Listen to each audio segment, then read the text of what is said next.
So then the priest says, "But I don't even have a donkey." Get it? Oh, damn, dude, that was.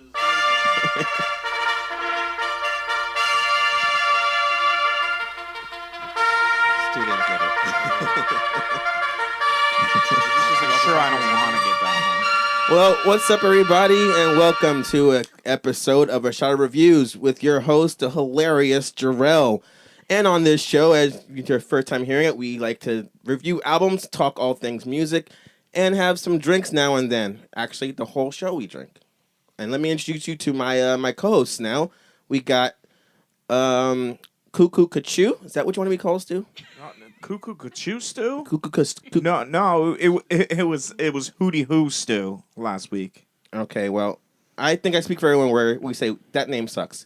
This is Big League Stu making his triumphant return to his original nickname, Okay. and also another triumphant return Cuckoo Kachoo.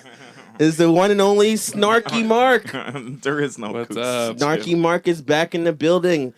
So good to have you back. He was out last show. You can tell us how'd that car situation turn out? You fixed the car? Yeah, a couple $100. Nice. So you're probably full of energy and low on cash, Yeah. which means you'll be It's awesome. full of energy on this show. That's great. We're going to be reviewing today albums by Snoop Dogg is in the His Outs with his new album, in the Fashizi. Yes.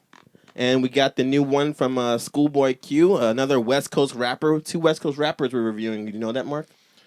Did you know they were both from the I West knew Coast? they were rappers.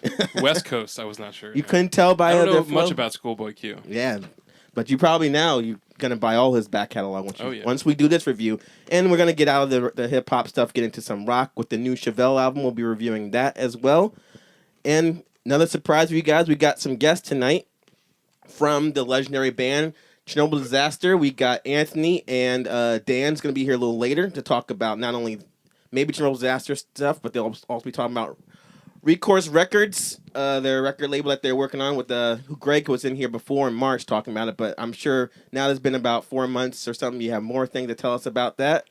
Well, first of all, Jarrell, we're very pleased to be here. We're extremely grateful for you having us on the show. And what were we talking about again? We're talking about you just waiting until your part to come up. You hand me the But- mic, all right? I don't know. It's all right. Just so you could speak. Yeah, just so they know you were Say here. your name, yeah. And then also, what else are we gonna do? We're gonna actually talk about some emails. Actually, not just talk about them. We're gonna read emails. Got some emails we're gonna read tonight. All right. Always my favorite. Favorite part of the show is when we get to the end, I guess, huh? Oh, You've got hate mail. I'm a man of the people. Yeah. All right, and then what else we got going on? I think that's pretty much it. I know I have to talk about an issue that we were saying we were going to address last show. We'll try to get to that really quick because we like to keep the show really happy and upbeat. And without further ado, let's introduce our mascot of the show, Little John. Let's come out, Little John here. He's actually the one that tells us when we're going to do some shots because we do shots throughout the show. So, Little John, the mic is yours. What do you have to say to the people today? Yes.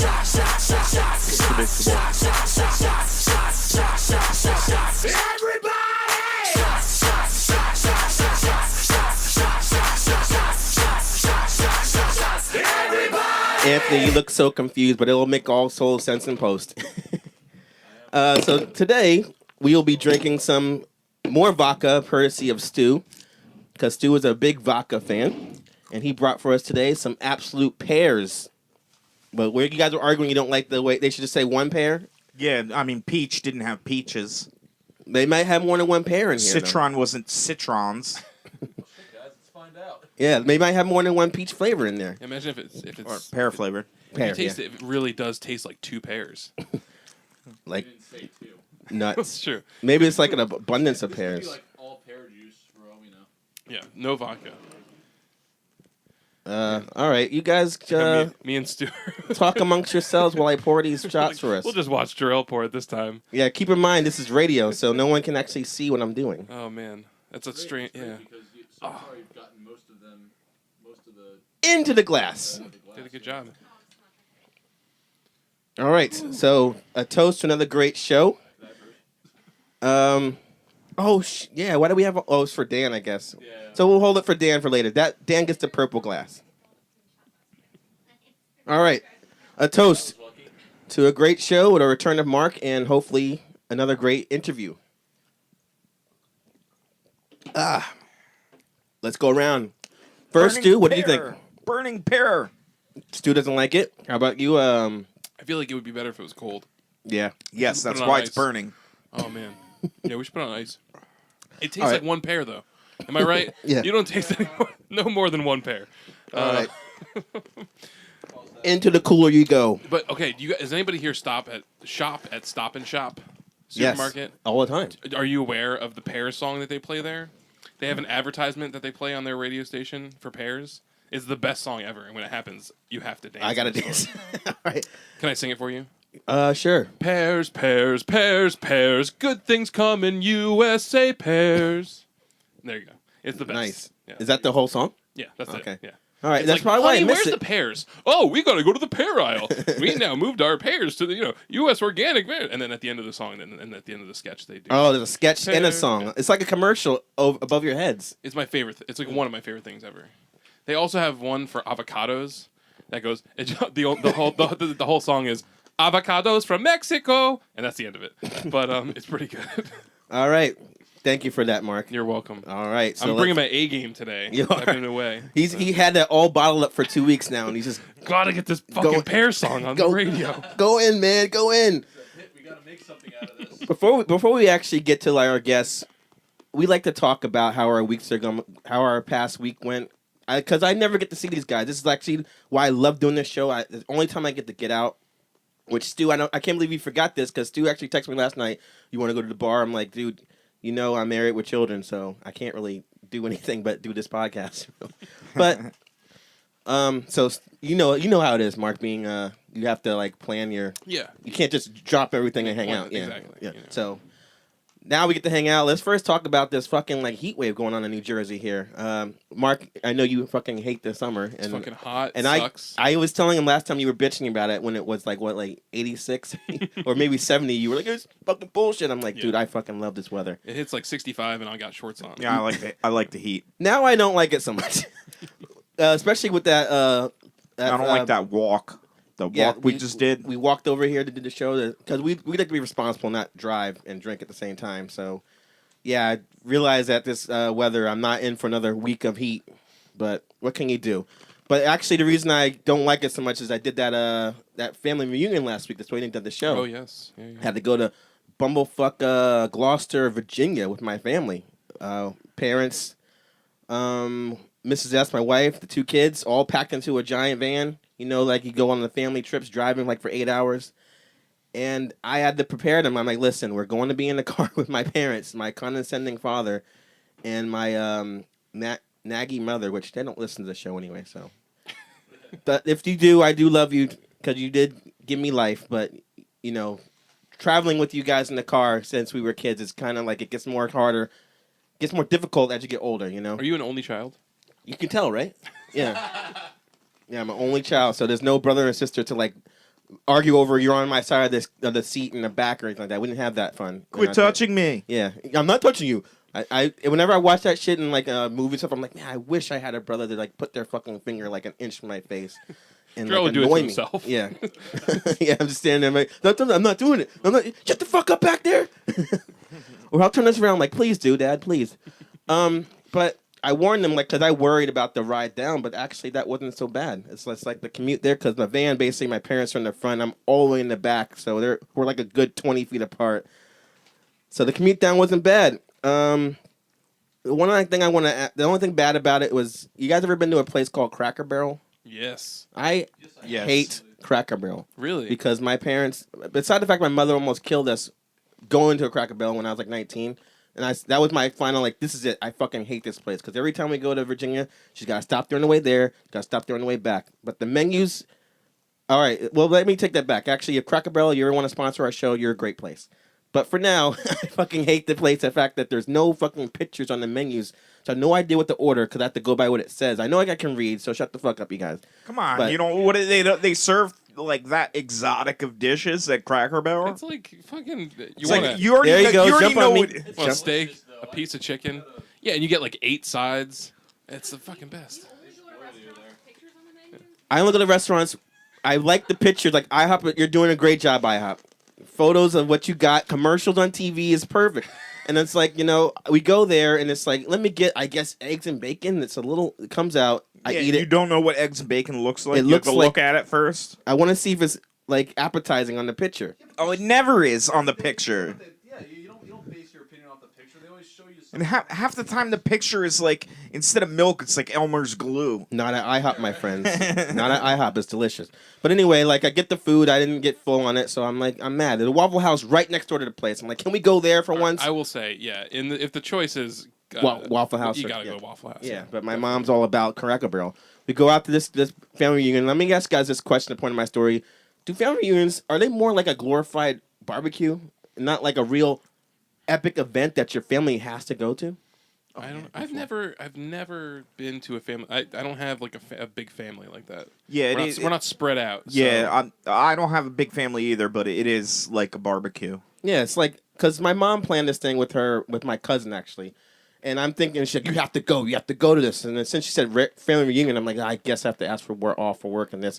We get down there, it's actually in this big like park similar to like, I know you guys out there might not be from this place, but this is an example of a place that for my co-hosts since they're around here.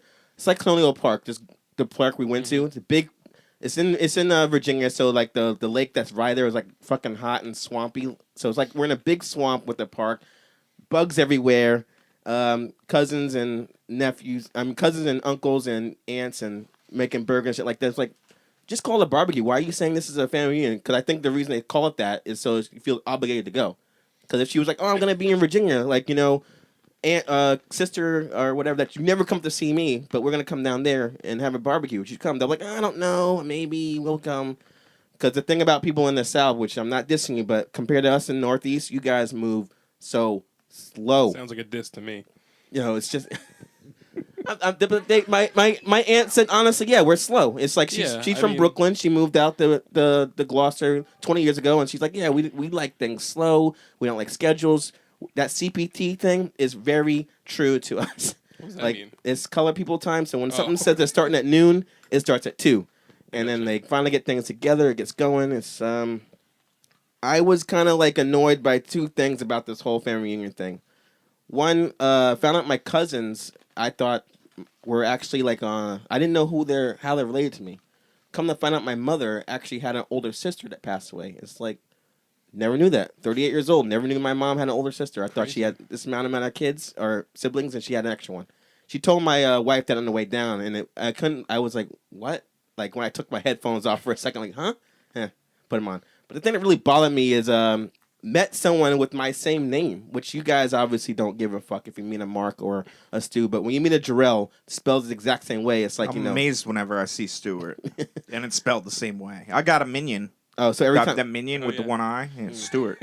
I was impressed with that. you were, well, I had one that's related to me, a Jarrell related to me, and my mom's like, "Oh, this is your cousin Jarrell, spelled the same way," and then so she's like, "Jarrell, meet Jarrell," and then I was like, "Oh, cool, how are we related?" And she's like, "Well," she gives me this whole backstory that's kind of like, I'm kind of getting lost, but the one thing I picked up on, she's like, basically, my mother, her previous husband, I'm like, your mom was married, but I didn't know that. So two things I didn't find out, but I found out while I was down there, and it was kind of like it bothered me that all these years she never told me that her mom was married before, and Did there's you more ever kids happening. Why would you ask a question like that? Just go like, all right. So I think this is a lesson to all of us. Go home to your parents and say, what fucked up stuff happened before I was born in this family Yeah. that you haven't told me about. Exactly. The only thing I will say, on the way back, we stopped at the Golden Corral on the way back. Oh, all you can eat. Were there pictures on the menu? You think Did, to your did you have the bacon? Let me be honest. Super bacon Let me be pizza honest. or whatever you they got think now. to yourself that since Jeff Foxworthy like sponsors the place, the food's as bad as his comedy, but like food's goddamn good. It's my second time there. I only go like, and you think also Jeff Foxworthy does commercials for this place. You ever see his commercials? Like, you know what's better than me? $14 for some brisket, and it's like, oh, you can eat it. Golden Corral, fireworks going off and shit like that. And it's like, I'm thinking to myself, why would he not take the role? It's not like he's doing anything. I mean, he's probably like, God damn, like the blue collar, blue collar thing been off the air for like 10 years, and Larry the Cable Guy get more commercials than I do. So hell yeah, I'll do Golden Corral. So I'm thinking he's gonna draw all these like rednecks to the place. You think you're gonna walk in there and see like just all hillbillies and people in like just overalls and stuff like that, you know. But surprisingly, you get like you get people on like us on going on journeys. You get like huge people who shouldn't be at buffets anyway, and your people actually have birthday parties at the Golden Corral. So yeah, you get the kind of trash They people. have to, But they have to fuel that massive appetite. The bigger you get, the bigger the appetite. yeah, But no overalls. the overalls. I saw a Jesus pimp at the Christ. last one I went to, but. But it's like, of course, there's a pimp here at Golden Corral. Of course, they gotta feed their hoes, right? Yeah. All you getting is $14.99, bitch. That was his, And she's like, that was their family reunion. So yeah, Golden Corral, thumbs up to me compared to Waffle Out. Over Cracker Barrel. I like that place better. Man, but Cracker Barrel gives you little toys you can play with at The your one table. goddamn toy that gives you that fucking thing Jump with the T's eggs. you put in, Yeah, and man. it's like, all right, I got 3. Look at the score, like, oh, you're dumb. It's like, fuck this thing, man. I'm dumb for fucking eating here. I got it down to 3. I got down to 2 once. You got down to 2 once, Anthony said? Okay. Well, if you guys ever been to Golden Cracker Barrel, you know what I'm talking about. If not, go there at your own risk. What else did I see that happened? Basically, I saw some movies that I want to talk to you about later, Mark. We'll do some movie talk. But I wanted to ask you if you don't mind talking about it. Like, how was your show at the Roxy and Dukes? It was really good. Yeah? Yeah. Tell us about that a little bit. So a friend of mine passed away recently. We had a show at Roxy and Dukes to support his family. What's your band called, actually, that played? Well, I played just by myself. So like basically, I've been in bands since like high school, and I write songs, but with no intention of playing them for anybody except Okay. like a couple friends. Yeah. So I've got like a bunch of songs that I've had forever that I'd never done anything with. That my my friend is always was always pushing me to do stuff with them and play it, play solo or do something, start another band. Right, We right. did a couple songs with my band. My band was called Ghost Country, so he was the singer in my band. Right, okay. And So it was just you on so I went up guitar? and did like Okay. acoustic Oh, okay. thing of like my songs that I haven't done anything with. People really liked it. It was good. It was like I had a really good response. Some other really good bands, Black Wine, this band Blood Spill that came together again for a while. I Hope You Die, Strange Things Done in the Midnight Sun. There was some That's burlesque. not a good band name to be playing at that event. I Hope You Die. Yeah, well, It was ironically, I guess. I don't know. Is that irony? I I never don't know how asked. irony works. I don't know what the hell is. Yeah, But yeah. But no, it was really good. There was like burlesque and stuff, and Boobies. just bands playing. It was a good time.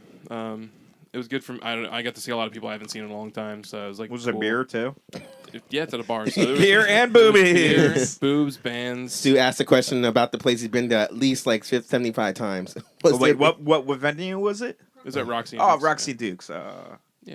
No, it was good. Stu listens when I talk, which is good because I figured I was questioning this on my way down how to scold Stu about not listening to all the albums today.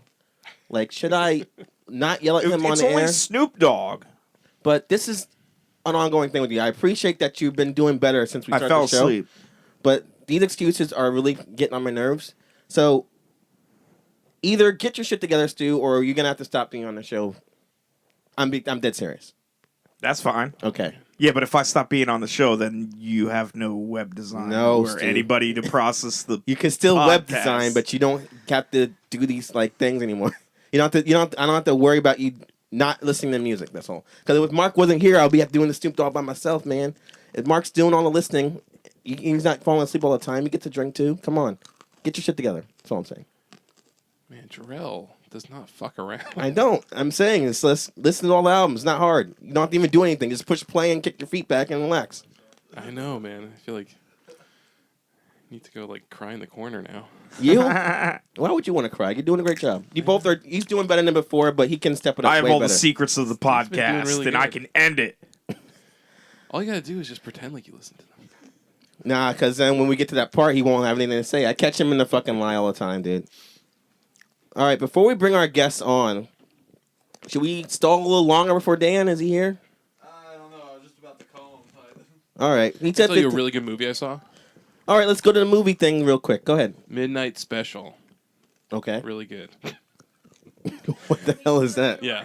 No, Midnight. All right, so it's like Michael Shannon, Zod from the Yeah, Superman Michael movie. Shannon is a great actor. Fucking If you ever great seen actor. Iceman or Never watched. fucking No. Yeah. well, the Home 99 Homes, good movie too. Go on. But yeah. Premium Rush. Fucking Premium Rush, yeah. I forgot about that. He so anyway, Michael Shannon and some other dude, this other guy, they got this little kid, and they're like taking him across. I mean, I don't want to give too much away, but basically the little kid has these like crazy fucking weird powers. You're not really sure exactly what's going on. There's like a fucking crazy like cult that's trying to get the kid because he's like the basis for their like weird cult, and then the government's also trying to find out what's going on. It's like a road movie mixed with like E.T., mixed with like Flight of the Navigator, mixed with Tomorrowland. It's like crazy shit going on, but it's really good Tomorrowland. and but done in like an art house way. So it's like it's very good. I don't know. It's like good acting, great story. I loved it. All right. So it was like the one really great movie I saw recently that was worth mentioning. I got a movie I want to talk about with you too in a second, but we're gonna have to dive really into that shit because it's Oh, is Bono coming? Bono, yeah. You said you want to talk about it with you too. Bam. Where's my rim shots? And I got the rim shots on here. This will do. Let's see if this is cold enough.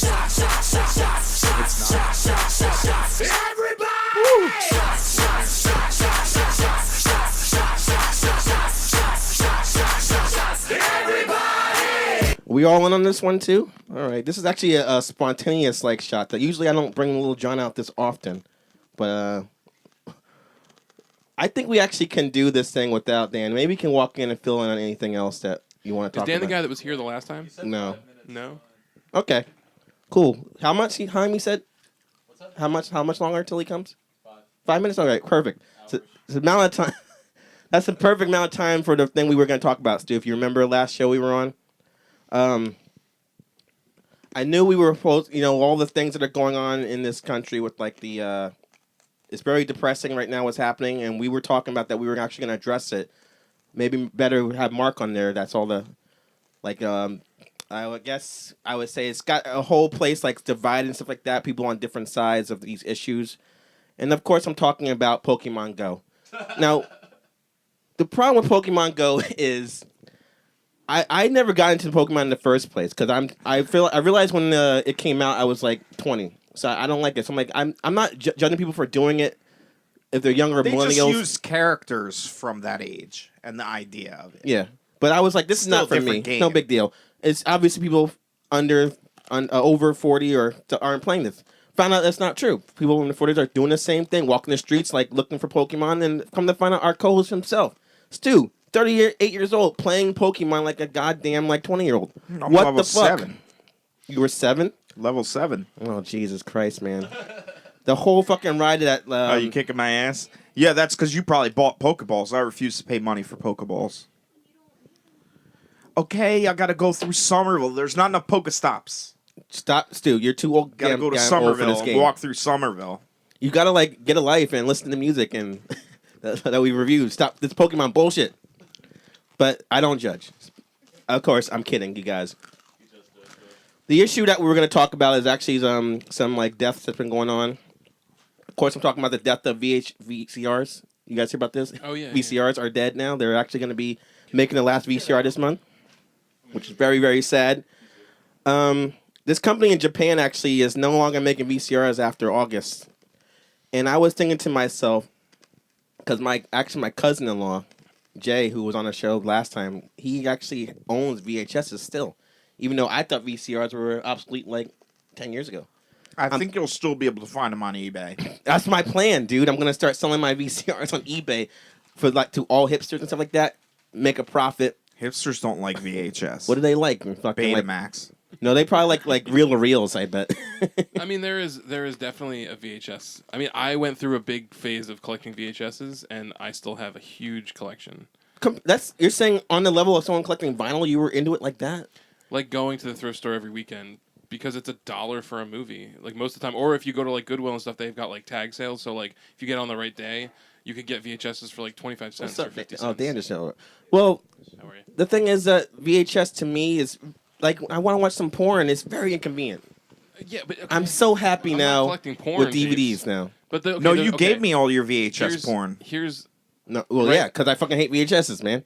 Go on. there's a big thing right now for like horror fans is the big VHS thing now. Even like certain movies, like the VHS movies, VHS and VHS. So they're 2. scarier watching them on actually- VHS. Well, no. But the thing is, there's there's low old- tracking. Oh my god! Yeah. This is Can awesome. I make my fucking point here? Go ahead, man. No, but no, like hard, like there's tons of movies that were released on VHS because it was such a huge fucking thing that have never gone to DVD or streaming or whatever. You know, That's like, true. It's in the notes here. There's a lot of movies out there that because VHS was such a big business for so long that yeah, there's just like movies that'll be lost because they were released on VHS and then nobody gives a shit about them, you know, or the companies that produced them went out of business and you can only get them on eBay. There's a fucking movie, Tales from the Quad Dead Zone, that went for like $4,000 or something like that, or maybe even more than that. I don't even know the exact number, but it was like it sold on eBay for thousands of dollars, and it's because like it's a fucking VHS tape. It's a movie that people know about, but there's like 20 known copies of it in existence. All right. Well, so then my plan will be a good idea. Sell Mm-hmm. my VCRs on eBay for thousands of dollars, and we'll be billionaires. Mm-hmm. All right. So Old cameras are worth nothing. I have two Old VCRs. are I have gonna two be worth nothing. VCRs. Oh yeah, no, they're worth nothing. I mean, honestly, Now they are, but honestly, the wait. whole thing with this, like, they're going out of business. Like, well, they're stopping production on Right, VCRs, yeah. which is crazy because they stopped making VHS tapes in like 2006. Right. Yeah. I mean, they still make small amounts. Try finding an but- audio cassette. Yeah, but Yeah. but like, what was I gonna say? You can go to any fucking thrift store and get a There's thousands of VCRs out you're there. thrashing my dreams, man. I want to sell these VCRs, man. I want to make some money. You can make $10 probably. Right now, he's about to buy it, right? I'm kidding you guys again. All right, so now we'll seriously talk about the shootings and stuff that we were going to talk about. But since it's kind of like we want to keep the show positive, let's keep it short. About 5 minutes. Does anyone have a watch? One with like a second hand, preferably? You have time on the recording. I gotta look at the time while I talk. Shit. Can someone time us 5 minutes? We'll talk about this, and that's it. 32 go. So when we start, have the alarm push start, and then when the alarm goes off. Pencils down. Let's go. I'll just stop you at 5:30. What's the subject? We're gonna talk talking about. about? I'm gonna talk about the shootings and how I feel because we were gonna talk about it last show, but Shootings. yeah, there was like All of them. not all of them, but No. I'll wrap it up in 2 minutes. All right, so this is how I feel about it, real quick. You got the Sterling thing that happened. You got the Philando thing that happened, and the way I feel is that there's a lot of like cops that a lot of people doing like all the way back to like Eric Garner, all the way to fucking the first guy that we got on camera, that Ronnie King. And you think to yourself, like, it sucks that all these guys are getting off. You see plain evidence and they're getting off so easily. But all of them actually were doing something, quote-unquote, a crime. So they're not all completely law-abiding, whether they're selling CDs outside of a place illegally or walking aimlessly smoking crack or not getting down when they're told to. I like to think to myself that there are white cops out there that if they had a camera, if they had a black guy crossing the street and they end up unloading their clip on them, reloading and shooting them again, and then they had on camera, their body camera saying, like, before they went out, they were like, I really want to go out and kill a nigger today. And they kill him. Somehow they would still get off acquitted because technically that guy was jaywalking. So I think to myself, like, maybe we just don't commit any crimes, they won't get shot. But the punishment is not fitting the crime. That's the thing I have a problem with. Yeah. Like, black men mostly are getting shot for just doing, like, a random thing. So I said to myself, I should just, as a brown person myself, I won't break any laws ever. I'll just walk around cops. Whenever cops are around, I won't break the law. I'll follow all the instructions, thing like that. But as we saw with the Philando thing, and even the thing that happened in I think Miami, where the guy was with the what was his name? I wrote it down, but I lost it. Oh, his Charles Kinsey was actually laying down with his hands up by a mentally challenged person who had a toy thing, and then the cops still shot him. Didn't kill him. But he was following all the rules and had no weapons. So it's my only solution, I think, to this whole problem with like obviously the white cops are or even any cops that aren't black are afraid of black people. They're just trigger happy because they're afraid or racist. Both things. One of the things I've been pondering what the solution should be, if you guys want to chime in with your 1 minute you'll have left after by the time I'm done, is should they just have? I think they should just have all black cops in black hood areas and white cops in the rich areas, because apparently black people aren't afraid of black people and white people are, some of them, so there won't be any reason to shoot anybody like that. It's the only thing I think of because it won't change anything. Separate but equal. Right? So I'm saying we should bring back the whole the Jim Crow thing, but in the cops thing, because either you train them better to not be afraid of black people, but how do you train someone not to be afraid of something that they're afraid? Or you can't train someone not to be racist. That's the way they were brought up, or thing like that. Some people are cops because they want to be dickheads or stuff like that. A lot of cops are good, but we're picking out the bad ones, and that's what we're being shown on the TV, and this whole agenda is going. I know, and that's my point. So you guys want to say anything? Go ahead. I like the Chris Rock clip of how to not get your ass kicked by police. Yeah, but that That doesn't was a work good now. We lesson. obviously seen that Chris Rock thing was made before.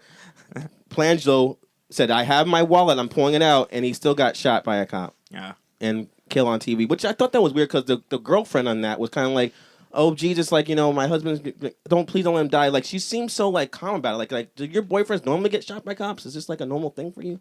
But anyway, go ahead, Mark. You want to say anything? I mean, I think that Lay this heavy thing on him.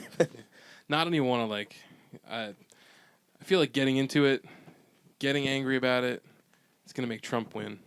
Okay. I feel like it's all the media is portraying whatever. The fact that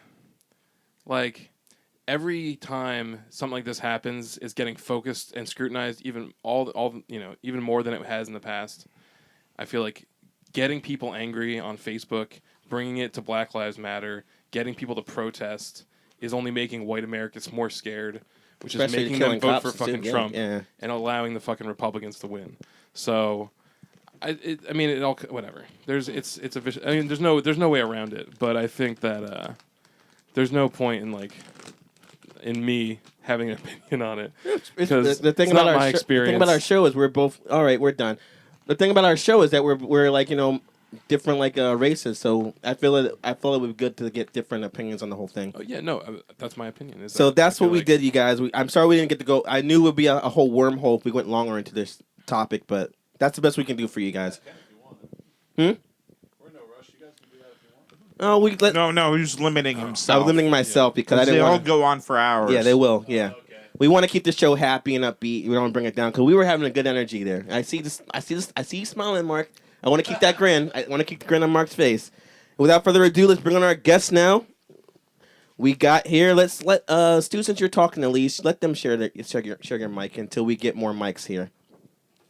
Let's give a good introduction here. We got Anthony and Dan from Chernobyl Disaster, who I've interviewed a few times, not once but twice, so you might recognize their voices. But they're going to tell us more about what's going on in their lives and Recourse Records and all the stuff they have going on. I actually didn't write any notes for this interview, so we're going to just wing it. All right. All right, so Anthony. That's what we do at every set, Yeah. so it's cool.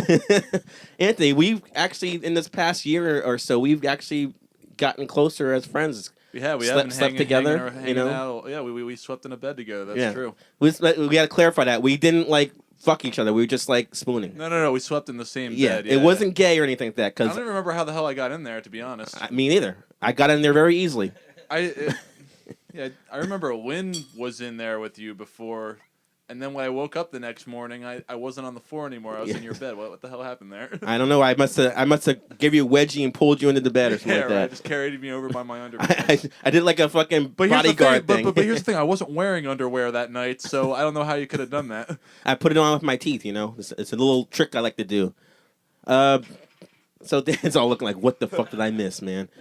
What's up, Dan? How you doing? Good. How are you? Thanks for having me, man. No problem. It's always Sorry good. for being late, by the way. What the fuck happened, man?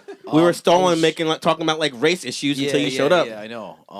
Actually, I lost my keys. I was at a friend's house, and I just got back from the pool, and I was frantic. I was like, "Oh no, I hope I didn't leave it in the pool or something." But it just was on the dresser. So It's always the last place Yeah, you look, yeah, right? yeah. Why do people fucking say that?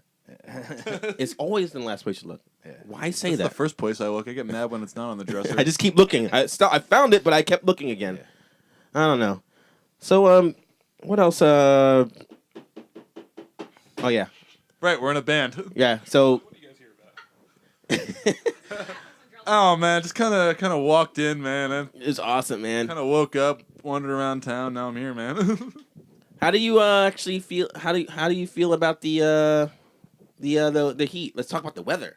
How is this heat? Yeah, bro? yeah. It's hot, pretty right? scorching. really man. hot. Obviously, you were in the pool, so that's why you cooled off somehow. Yeah, yeah. I'd rather this than any day than the best day of winter. So Thank you. Yeah. That's why we get along so well. We slept that? together, and let's pound it real quick. Pound it.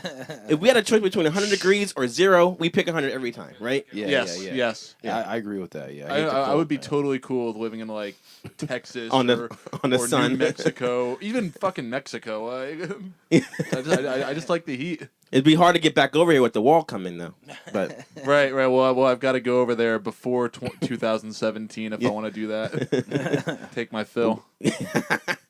let's talk a little about Recourse Records. Greg was here from your band before, talking about how you're starting like a label to have like local bands like play, put out albums, stuff like that. How's it been going so far? Good, good. It's actually not that new. I've been doing it for a couple years now, and I brought it back, and Anthony and Greg are helping me. Okay. So what was but it now- before then, though? Well, it was just focused on shows, and that was it. Mm. Now what we're doing is we're doing shows, but we're also doing music videos and compilation CDs. Okay. So we're trying to make it an actual label. It's actually never been an actual label. It's just I like having the word records in there. It just sounds more official. But It's very like vintage when you say that. right, yes, right. It sounds better than Plus, you get the RR scheme going, Recourse Yeah, Records. you can- It's all like Recourse Production. It's like right, offbeat. right, So right, exactly. I was Yeah. about to say that Recourse Production sounds, but Recourse Records sounds better. So, we're honing in on the whole social media thing. Okay. Because that's a big thing now. Yeah. And we have one video out now, and we put it on Blank TV. I'm sure you heard of Blank TV. right? How'd you get on Blank TV? When I saw that It's on easy. YouTube, I was like, damn, how do you do Yeah, that? it's actually really easy. You just go to their .com site, and there's a submission form.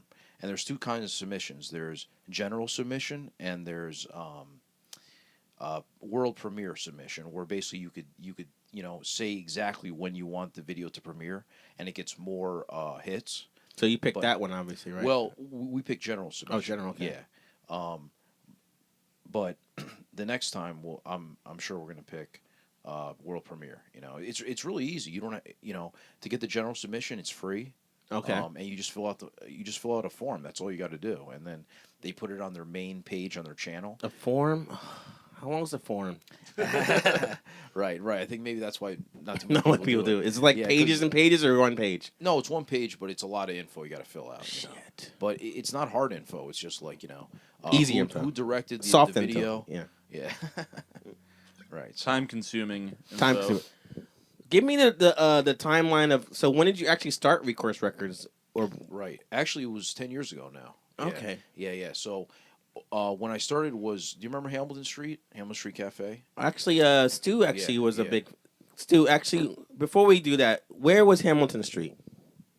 On Hamilton, which is like Amwell Road. It turns into Hamilton, and then like once you get into New Brunswick and it's Hamilton, it's on the left. No. Is that true? No. That's I think you're thinking of New Brunswick. Oh yeah, I'm yeah. I'm talking thinking. about Oh, Hamilton Street Cafe in Bound Brook. Bound Brook, that's Oh, right. in Bound Brook. Yeah. All right, yeah, So you yeah. I always know used to both say of that, them. and I'm like, I think you're wrong. I know Yeah, both yeah, of yeah. them. Yeah. Wait, there's what's the both, one? there's What's the both, one yeah. in Brunswick called? That's the one I don't know what you're talking about. That- Whenever you that's- talk that one's also called Hamilton Street. Okay, yeah. I should have said cafe. Okay, yeah. Yeah, Hamilton exactly, Street right. Cafe. Yeah. Well, you did Okay. say cafe. He did. That's did. why I was talking to him about that. But that yeah, venue that one's years in Bound ago. Brook. Yeah. Okay. Unfortunately, And you it guys. used to be called. Didn't was it Palmyra's at one point? Um, A long time ago. maybe a long time ago. Long yeah. time ago, Okay. it was Palmyra's Okay. tea house. Oh, And it was okay. tea house, and you would go and play board games and stuff like that. And then they had one other room that they would have bands sometimes. But it that's became Hamilton Street Cafe. Yeah. Okay, so like I never actually been there. Being the fact that I used to go to shows, local shows like the Palace and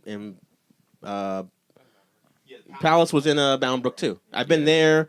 and I've been to like the Cove, which I can't remember what town that was in. Right. But being that I'm older than you guys, I was really Yeah. surprised that this Hamilton Street place I'd never been to, but people younger than me been to. I'm especially surprised because I know I fucked up Hamilton Street was like the place. like the when I first ever started going to shows, it was actually because of Mike Carbone. He's the one who Yeah. brought me there the first time. This when he place was was in probably a- like good, probably popular like late '90s, early 2000s. Yeah, Wait, that's no, correct. yeah, That's exactly, correct. yeah. I think it was like 2004 when I started Yeah. going there. Okay, So that was like kind of my awakening yeah. as a I had a cold, that's Show. why I didn't go. winter. Yeah, no. Yeah, you had like a €3 cold. I couldn't think of any excuses. I don't. In 1998, I came down with a cold, and it didn't end until 2005. It was the weirdest thing. Yeah, it got me out of all these shows. So you started going to shows at that place, and you decided I should start a record label. That's how it went. Yeah, I mean, I just saw how like relatively easy it was to put on a show. You know, you just talk to the promoter, you just get some bands, and I was just like, you know, let's go for it. You know, and what also motivated me was there was a lack of punk. This was around 2006, so Okay. there was a lot of emo that was like, you know, hitting the scene, and you know, That was My Chemical Romance's year. oh yeah, big time, big time, yeah. And no hate Thank against God that's that, over. against that genre. It's just it just wasn't for me, you know. Yeah. And the thing is, I saw a lack of punk, so I was trying to get as many punk bands as I could in there. Okay. But in 2007 is when that flood hit. I forgot what the name of it was, but it was or either it was a hurricane or it was just a really bad flood. Floyd? Yeah. Oh, Floyd. No, it wasn't Floyd was Southern 11. Wasn't that? No, wasn't Floyd 99? I thought Floyd was Oh, 99. yeah, 99. You're right. I'm thinking of the other. So maybe it wasn't- Irene. Sorry. Yeah, Go on. yeah. But anyway, in 2007, like, it destroyed Boundbrook. I remember, like, it took out a lot of venues. Like, even the Rail. There was that one place called the Rail right Yeah. across the street. Yeah. So, you know, we had like a good run for a year, Mm-hmm. and then the next venue we tried was the Meat Locker. I'm sure you guys heard of that place, right? Yeah. Yeah. So That was also in Boundbrook, right? no, that was in Montclair. Actually. Montclair, Yeah, okay. yeah. That's got to be the most punk rock Yeah, venue in yeah, all of yeah. New Jersey. I know it is. It's like It something sounded out like of it sounded decline like a of gay club, Midwestern though. Yeah, civilization. that's what a lot of people like were joking about when they would see the flyer. They were like, you know, where are you taking me, man? I'm a kid club, you know. Oh, god damn it. I'm going to get raped here. Yeah. Well, like it'll be consensual, Yeah. but But it's funny. Right. You know what you're getting into. Yeah. It's funny because you either think of that or you think of like, you know, I don't know. Police Academy Rocky, movies. Rocky or Yeah, something. you yeah, know, Police with- Academy. Yeah. Rocky shit. Yeah, Yeah, like yeah, just yeah. meat Just everywhere. Rocky with more graffiti. Yeah. So, and then you know, with every punk venue, it just seems like something always happens because that even though the Meat Locker's still going on, it used to be so much cooler. It used to be BYOB, like you know, no interference with cops. You know, you just bring whatever you want and have a good time. But around 2008 was when there was a lot of undercover cops coming in and busting the place. You know, because there was a lot of underage drinking going on. So You know, that's funny you say that because the one time I played there, I was still with the Spaz Attacks, and my dad actually came along because he wanted to see us, and the guy you ran, I can't remember what the hell his name was, but he goes up to my dad and says, he asked, "Are you a cop?" Can you? So- Is that work? Because I asked a cop that. No. when I was I actually in jail, they said it actually, can't work. I actually read on the online that was a myth. They don't really have to tell you Yeah. shit if they don't want to. I was in actually I was in doing community service. I asked a cop that. He said, "Why would I tell you I'm a cop if I'm trying to do Yeah. that?" I'm like, There's no like, law the fuck, saying man? that you have to. Yeah. Like, wouldn't that kind of like? Yeah. You could get out of it with a lawyer because entrapment. Really? So Okay. prostitution rings will not work out for me, I guess. Huh? Well, what if I really did mean it? What if I really did want to sweep with you for money, but I also happen to be a cop? I don't know. The story's complicated, man. Yeah, right. That's what I would say if I were on the other end of that. So you're actually talking about the bands you used to be in before. I wanted to actually talk about what like your experience in like the punk scene. You were in a lot of bands. When did you first start in a band? Actually, that first band you ever talked about? Spaz Attacks. That was my first band I've ever been in. That was high school. Yeah, high school. We technically we started in 8th grade, but really it was high school, and we played a bunch of shows. We almost played Hamilton Street once, but that Almost. almost. Well, I really wanted to because that's where everyone was Yeah. playing, you know. What- So it was like, all right, I'm going to be one of the boys now, you know.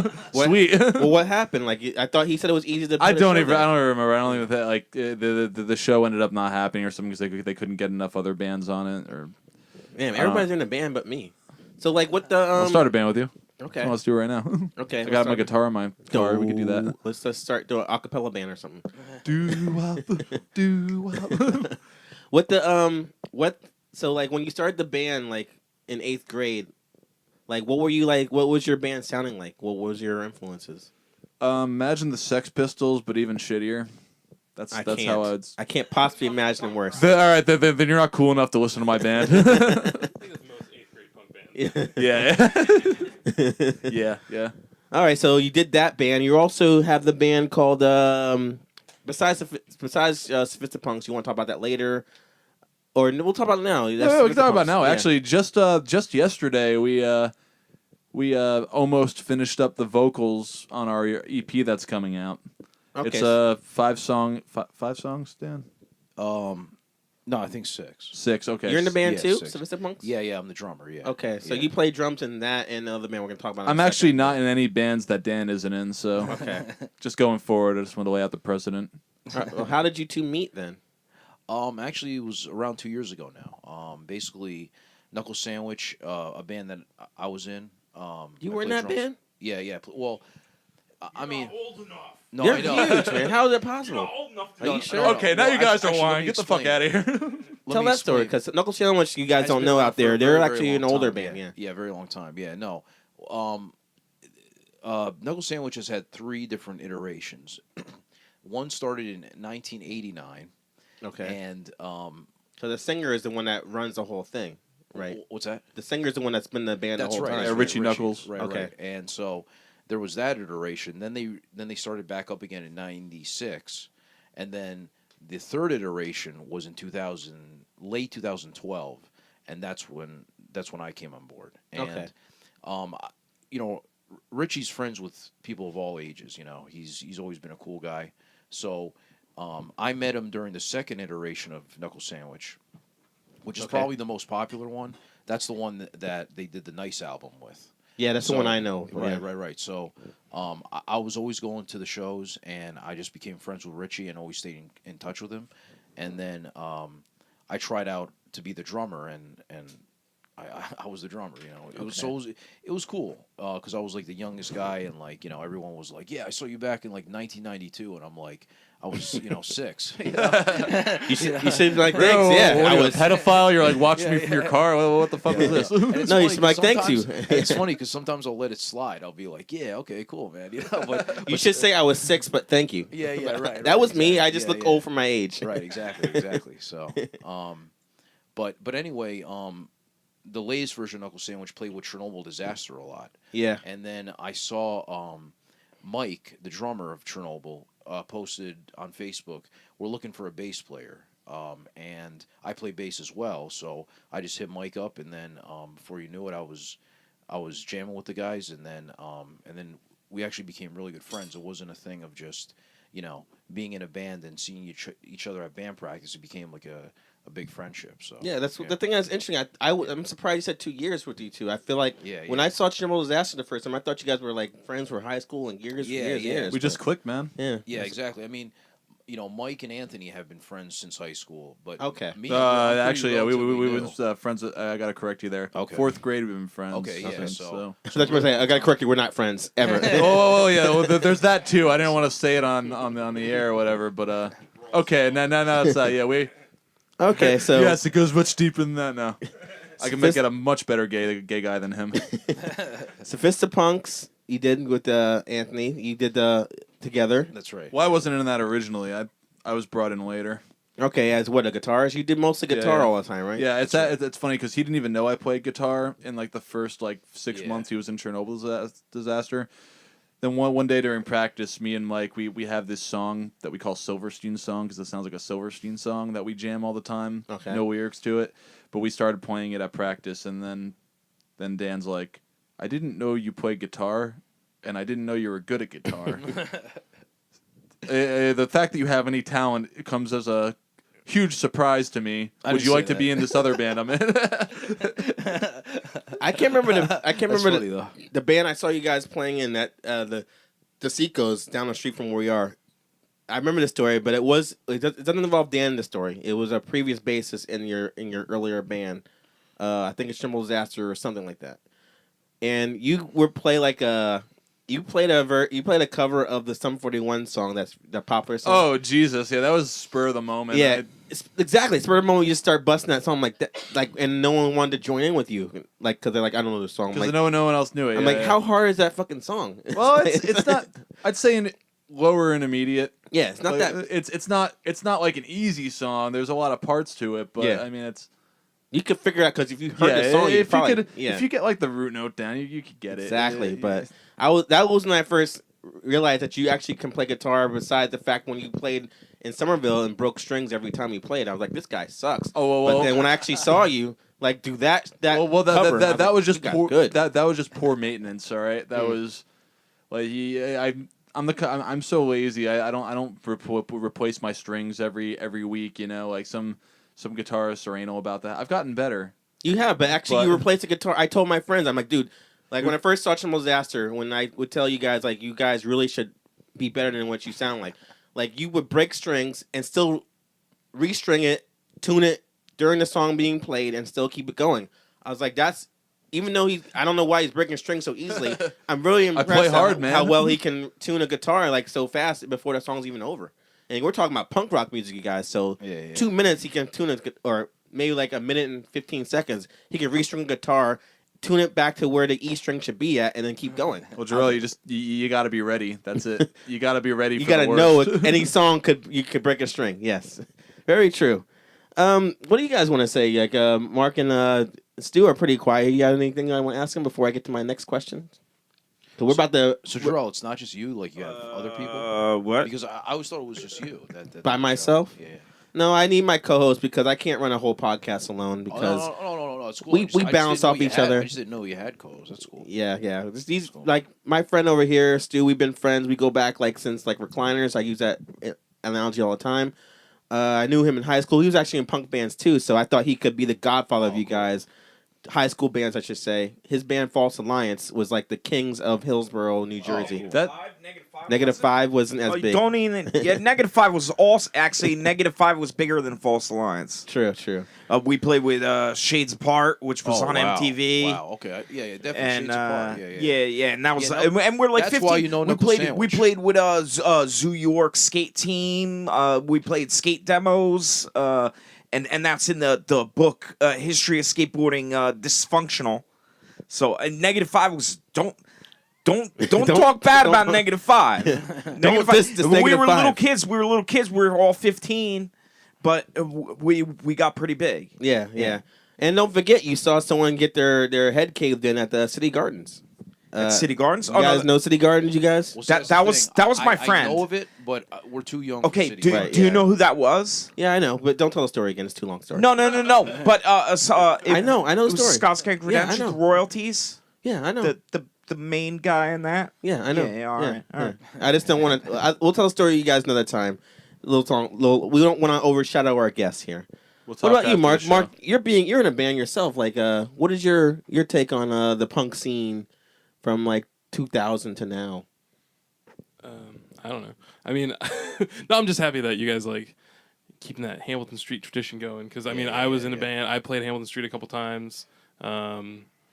You know, I've been to the Meat Locker. Yeah, Played. yeah. Was it Bloomfield Ave? Was there other? Oh, yeah, the that's other the one other up one. there? That's the other one. Yeah. No, just I don't know. I'm happy. I used to go to Richie's Arcade. Oh, okay. Oh, so you know yeah. Richie. See, I want to go there. I've never been there. Is it good? I haven't been since he reopened it. Okay. But I used to go before he shut it down for a while. He made a documentary lately. Is it lately, like a year or two ago? Yeah. It's been out now for like a year or two. It's called King of Arcades. King of Arcades. Oh, yeah. yeah. A friend, my saw friend, a friend I used to live with was like really close friends with him for a while. His wife passed away, and then he sort of drifted off. But Yes, I know exactly what you're talking okay, about. yeah. So Vaca. yeah, Yes. yeah. So he's I live with him for at that time Oh, okay. actually. Yeah. So Yeah. Yeah. Yeah, But I know. so that's how I know. That's how I know Richie Yeah, through yeah, that yeah. whole thing. Yeah, yeah. But yeah. So I'm just like it's crazy. Yeah, like that's why I've been sitting here like a small fucking world. You know, Small like world, man. people Yeah, who go yeah. Hamilton Street, Richie Knuckles, like all these fucking things. Where I'm like, oh yeah, I know all this shit. Yeah, it's cool. It's a small world. It's cool. Yeah. Man.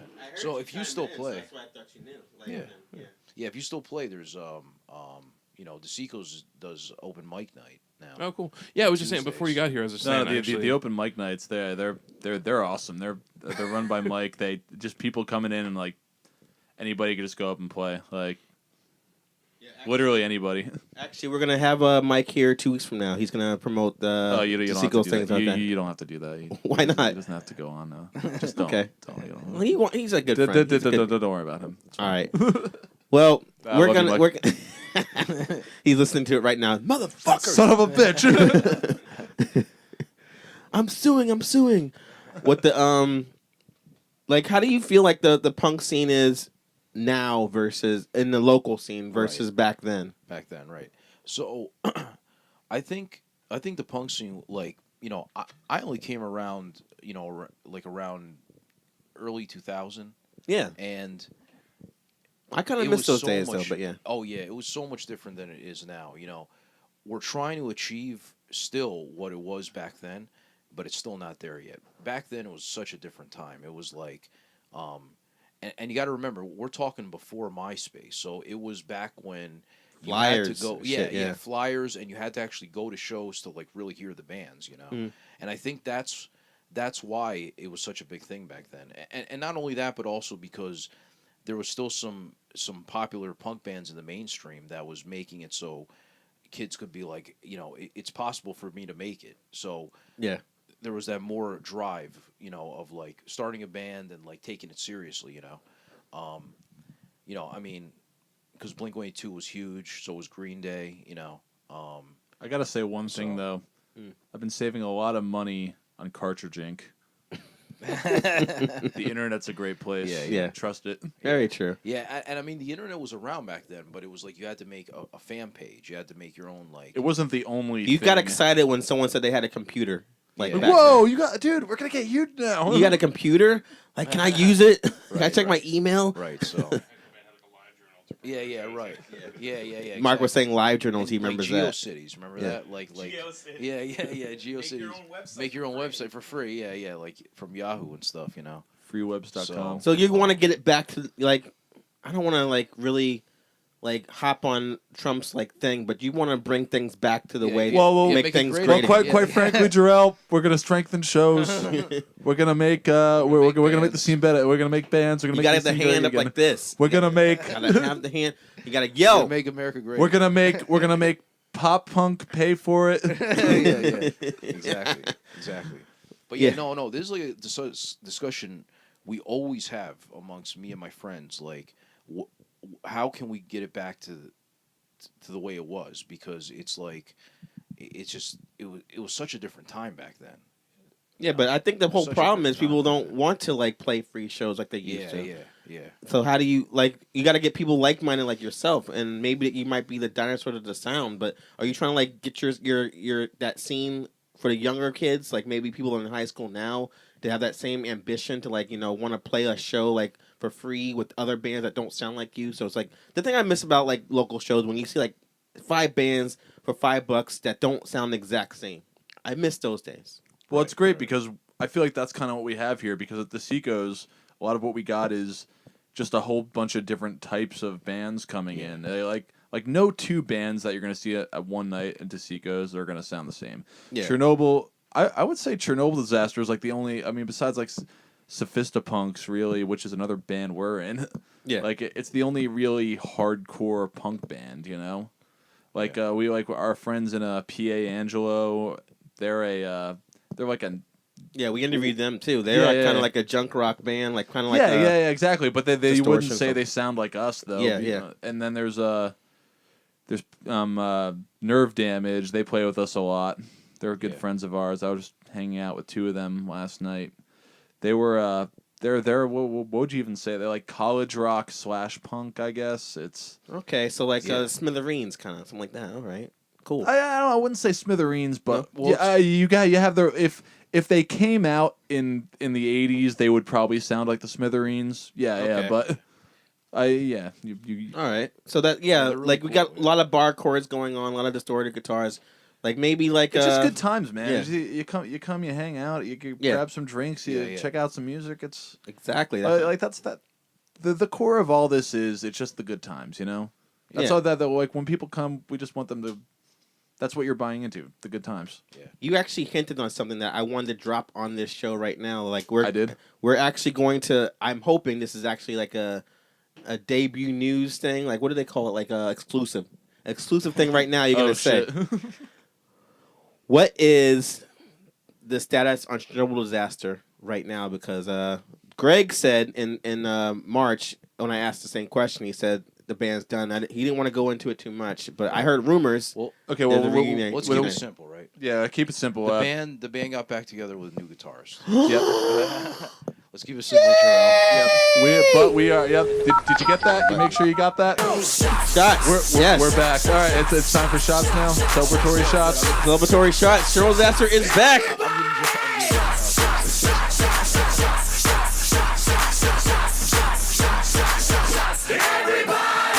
Plus, I saw little John over there, like just No, tapping me on the shoulder actually constantly, picked this like up before I don't came want to over. say something. Thank you. Thanks. Like I could get Killian's, but then again, I'm gonna be the only one drinking it, so might as well get something everybody likes. All right, so let's drink these shots down real quick, and then you're gonna tell us more about that. Yeah. To celebrating the return of Chernobyl disaster, Sikisaki, hoi, hoi, hoi. and that reference there too, love it. By the way, I know you guys are making bad faces, but Stu bought this, so be nice to him. He really, No, it's really, it goes down real easy. It's fun. it's a liquid. It goes down my throat. It's done. So how did that work out? You guys got back together. What was a discussion? You're like, hey, let's get the band back together.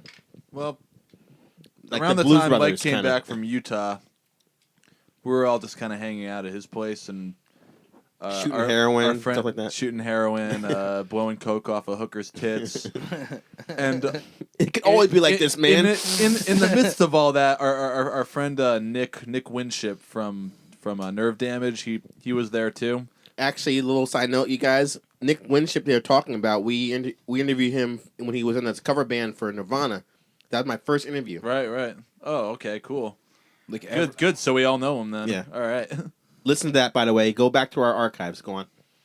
Yeah, but Nick Winship, he was there, and naturally, me, Mike, and Dan being in the room, we all just started talking about the possibility of Chernobyl coming back, and all of a sudden we all got excited about it. So we're like, Greg, he didn't want to do it. He just with work and stuff, and he just he just for whatever his own reasons was, he just didn't want to do it.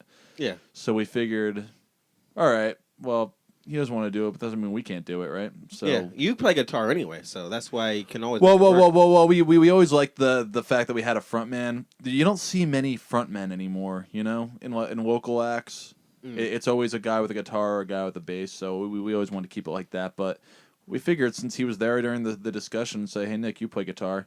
I actually just found out he played guitar. I just thought he was like a pure bass man. You guys are learning about each other like right away. Yeah. I remember Mark said the same thing to me. He's like, I didn't know you play guitar, and obviously I can't play guitar when I'm drunk. But I'm in a band with you though. You know, you learn something new every day. You just Yeah. you never know. me and Mark actually known each other for a good 6 or 7 years. He never thought to ask me that. I guess you could say that. It's like we knew each other for like a year and then didn't talk to each other really too much for like 3 or 4 years. We actually are coworkers from a shitty job in the past. So whenever I saw him on the schedule, he was my boss. Even though I was there longer than you, I love working with this guy. We'll get the whole sentiment things going later, but go on. I didn't mean to It's interrupt okay. The liquor's flowing. We're Yeah. all feeling good. Yeah.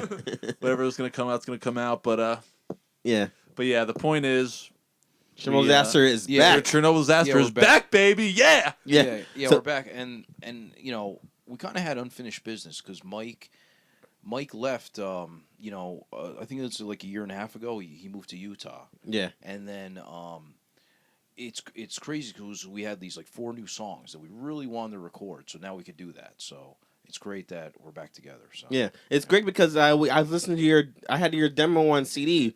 I would play it for Stu when we would drive places, and Stu was just like, Now, what which would you- one? what would- Because we had two. the of the them. one that was like 6 songs, the EP. Oh, Slaughtering you- the Past. Yeah, that one. Okay, yeah. Yeah. Play that with the whole like Chernobyl thing in the beginning. Yeah, yeah. And then Yeah, it was- yeah. You have the good one then. Good, Yeah. good. And Stu, remember listening to that in the car, and you were like, this band is. Well, I don't remember. It's the man we're talking. Okay, apparently it wasn't that good. If We you doesn't really remember gotta what he said about we it. got really gotta rehearse our things, man. Stu, that's the problem. We gotta rehearse our dialogues. Good. Thank you. That's what I was looking for. All you had to do was list off one positive adjective. I don't remember if I could have just said good, but I don't remember exactly. So I don't want to. You don't want to be a liar. We should take a commercial. We should take a commercial break right now. Play the EP for him and see what he thinks. Then. Yeah, we'll do that. We'll be right back after this. All right, we're back. Great. All right, you heard it. What do you think? Good. It's still good. Well, you listen to the whole album, went to a show and everything like that, and you still think it's only adequate at best. But still, it's really good that when I told you about this Terminal Disaster, you're like, okay, whatever. And I was like, this band is like a local band. They're like pretty good at DeSicos. They play. I saw them. Blah blah blah. That's when he was like, oh, it's kind of cool. Like the scene, kind of like a local band, kind of get a scene going. Recording music at wherever you guys record, stuff like that. Putting like EPs, demos. Wood like that. Rock Studios. That In Raritan. we actually that the EP you were just talking about. We recorded with Mike. Morello. Mike Morello. Morello. I forgot his last name for a second. I knew it had something to do with Rage Against the Machine, but we recorded that EP with him. It was pretty good. We actually another band we were in with Greg, Dilemma. We only had one song recorded. We recorded that with him too. That's how good of a job he did. But we're now that Mike works at Wood Rock Studios, we're thinking about giving our man Carmen over at Wood Rock a try. You're dropping names like crazy, man. Awesome. Listen, all these people you're talking about better be listening to this podcast right now. They better. I'm trying to get them exposure here. Yeah, exposure is great, man. Especially if you're like a person like a trench coat with no clothes on. Wait, what? oh, like okay, that's like a streaker joke. I got it. Streaker jokes. Guys, streaker jokes are in. Oh, So yeah. let's wrap this whole thing up right now because I know these guys want to get to their reviews. You guys listening out there feel the same way. No? Okay. Where can people contact you guys or get more demos or hear all the bands on your record label or Recourse Records? Right. Okay. So, just for simplicity, I have a .net site. And it has all our social network sites on there. So just go to recourserecords.net, and you'll see a link to our Facebook, our YouTube, Twitter, SoundCloud. But if you're on Facebook, just type into the search box Recourse Records, and you'll get it. Okay. So you get all the bands you guys are on the label, stuff like Yes, that. right. All the videos too. Videos Yeah. too. First thing you see when you click on the website link is just an entire page of bands that we've done shows with. Yeah. Awesome. So you guys go out there, Recourse Records, all the bands playing right there. Make sure if you're in the Raritan area, go to the Seacos to see all the bands playing there every Tuesday night. Open mic night. nights, yes. Maybe you might see Terminal Disaster make their triumphant return. Well. I'm glad you brought that up because I almost forgot to mention. We're planning sometime in like early mid-October to do that. So keep your eyes opened. And your ear holes open. Your lug holes, as they call it. Well, it's probably going to be on the internet, so I don't know if like you can't really hear. Well, we got to Facebook. talk about the people that are blind. They might not be able to keep their eyes open. Ah, shit. You're right. Yeah, we got to. We have to rethink our entire marketing. We scheme gotta here. be very PC for now until Trump wins. Then we cannot be PC. Then whatsoever. fuck it. We get to say whatever the fuck we want. Yeah. Really quick, just to talk Go ahead. about some PC gone wrong. You know how the Descendants have a new album that's out now? It's Oh, called. by the way, you guys, Yeah. Descendants review Yes. is coming August 6th. We're gonna review the new Descendants Oh album. man. Go on. Okay, cool. I thought you were gonna say interview him. I was gonna be like, I'm gonna like. Bow You, down to you. I would have heard your boner. I would have heard it popping out of your pants. No. But Yeah. check this out. Like, there's a petition going on that someone got offended by the name of that album, right? What is it called? again? Hyperspasium caffeine. Yeah, something like that, right? But the fact that it has the word spaz in it, someone's writing a petition that it's not appropriate because people who have epilepsy, like seizures and stuff like that. And that's they called feel like- spasm. Dan, Spasm, how are they I feel going to like feel they're about the making fun. spaz attacks coming Exactly, back? exactly. So I kept hearing spaz. I was like, I got to bring that up somehow. I mean, like, because I know you guys were talking about politics before. I mean, but that's like PC gone too far, man. Right? Wouldn't you agree? I mean, it's like, I mean, I mean, spaz. I mean, Go ahead. come on, Spaz man. has more than Yeah. one usage Right, of right. word than Right. just like epilepsy. Yeah. Right, that's right, bullshit. right, exactly. I wonder- So does faggot. Like, Yeah. I wanted to break the news for. No, that's different though. I'm sorry. I just wanted to say faggot on the air. That's it. Wait, the Senate's got in trouble for that too. Yeah. Well, fuck those faggots. Stu, didn't you say when you saw them in Asbury that he changed some of the words from the original? yeah. He said instead of of homo, homo, yeah. he said. You fucking disco! Oh, did I he say swear I heard it. I swear I heard him say Oh, disco. shit. He said Was disco, that a punk rock bowling? but he did. Yeah. But Oh, he really? did say butt fuck. Yeah. Yeah, he was still Yeah, like, for- oh, butt fuck. So I mean, Yeah, I'm it's not just a loser. bad. I'm not the song. I'm Yeah, not a loser. yeah, right? yep, yeah.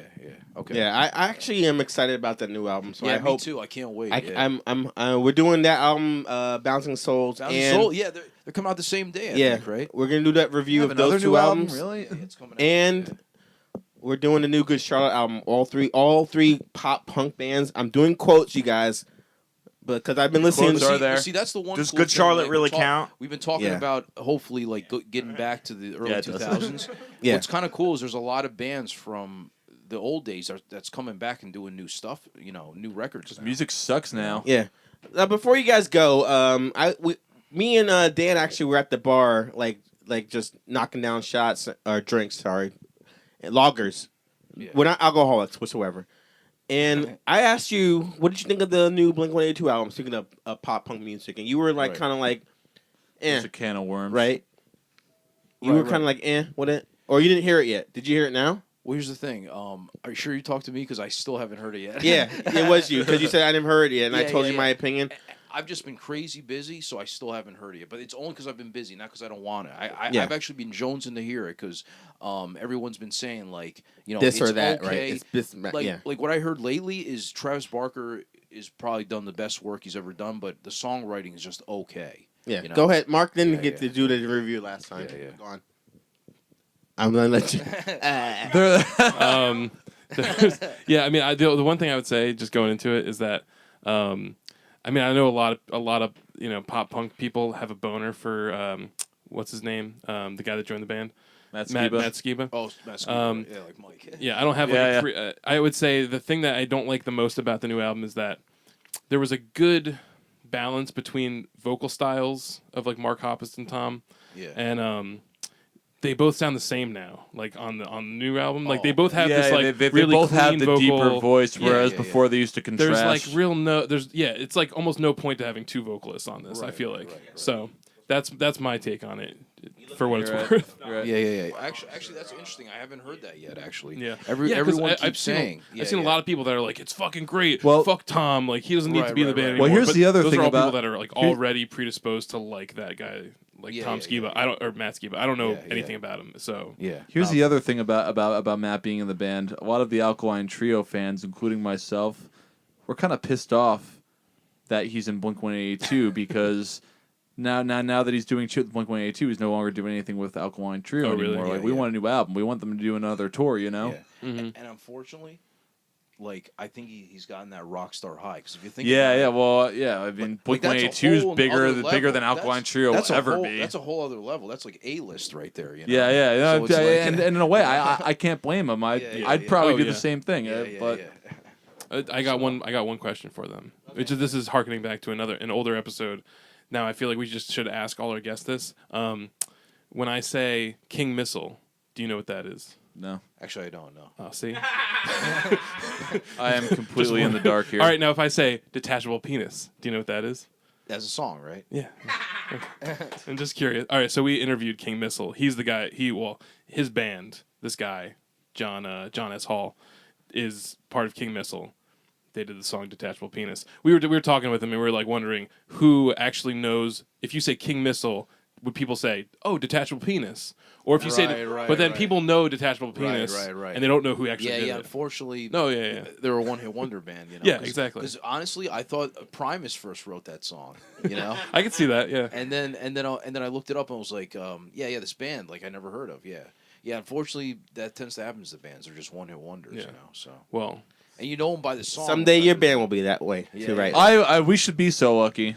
Yeah, we should be so lucky. Like it's a pretty sweet gig, right? You get Yeah, you get millions from one. You song. write one goddamn song and, And then they all of a just sudden you're kick fucking back- millionaires. Yeah, Yeah, exactly. The vinyls are like just raking in the dough right now. I touch myself, and that's it. Thank you so much for coming out, you guys. no problem. Anthony, you guys want to like kick back? You want to hang out longer? We're gonna do some album reviews. Yeah, Right, we'll chill for that. We'll hang Yeah, out. awesome. Listen in. Thank you very much. So make sure you go to their website, RecourseRecords.net. Recourse Records. I said it wrong. Recourse. Yeah. Recourse. RecourseRecords.net.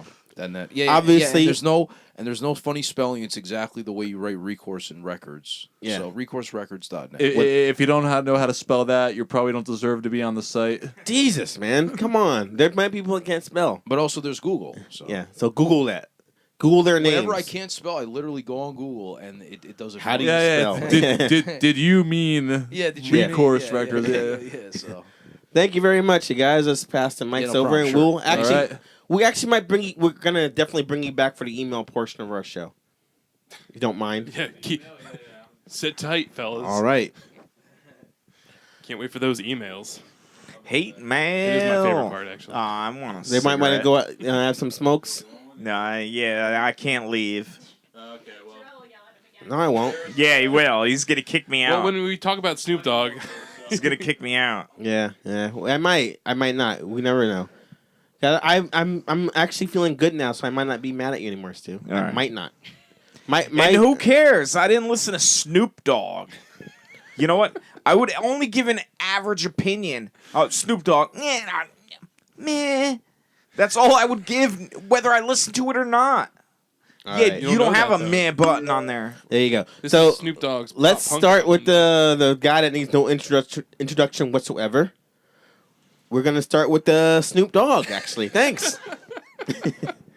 The new album he's got called Kool-Aid, and if you don't know who Snoop Dogg is, basically he's the famous pothead and occasional West Coast rapper, and this is his 14th album.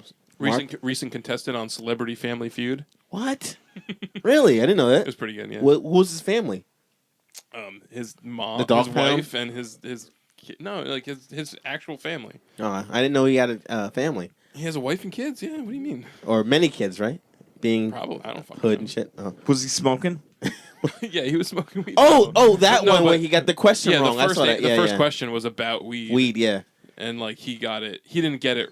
Well, He didn't get there's the first answer. He didn't get because on the showdown thing they gotta get the The number one one, yeah. answer if they want. Yeah. Whatever. That was fucking that was fucking clickbait because I thought he didn't Yeah, say yeah. anything. I clicked on it.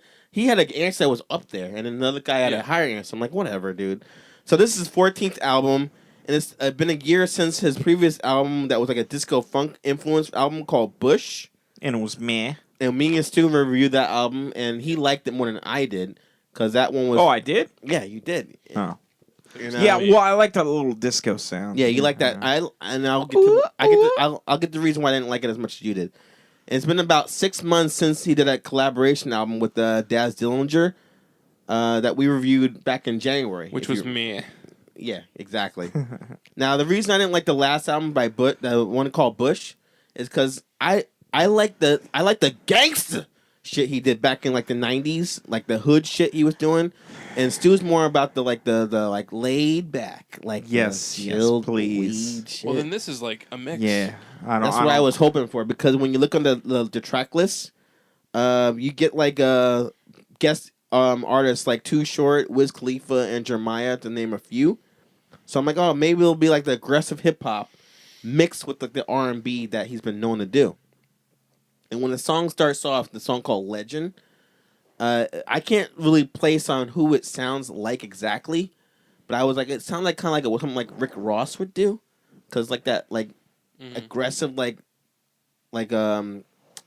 modern hip hop sound that Rick Ross does, and I'm like, I didn't even know it was like Snoop Dogg at the first. I'm like, it don't sound like him, and I had to like wait till like the third verse. I'm like, oh, that is Snoop Dogg, but he's just going in on like how angry he is and shit like Yeah. that. I'm like, this song sucks, man. It was a horrible beginning, by the Really? way. I liked it. You like the first song? Yeah. Why? Because it was unexpected. Because the thing I went into it thinking, okay, I don't know too much Snoop Dogg. I know the hits. I know Murder Was the Case. I know I knew you were Slide, gonna Slide, bounce, Slippity man. Slide. No, go on. ahead. I don't want to Stu's disturb leaving. anything. Go ahead. Okay, I'm bailing on Snoop Dogg because I didn't listen to it, I hear you. and I'm getting kicked out of the podcast We're not- because of it. Snoop Dogg, meh. I already pushed the button for you, man. You're okay. But yeah, no, I thought it was an interesting way to start the album because like to me, from what I know about Snoop Dogg is like just what I know from just reading headlines. Like I know he went fucking reggae for a while. I know that the last one was kind of like you said, it was kind of disco-y, whatever. Yeah. That Cousins album was kind of pretty shitty. I thought it wasn't great. I thought it was kind of whatever. Yeah. And to start off an album like slinging a lot of motherfuckers and going hard, I was like, Yeah. oh, this is interesting at least. Like he's starting off. That gangsta. song actually is Glory Days stuff he's talking about. So I like the lyrics, but I just Yeah. didn't recognize what he's saying.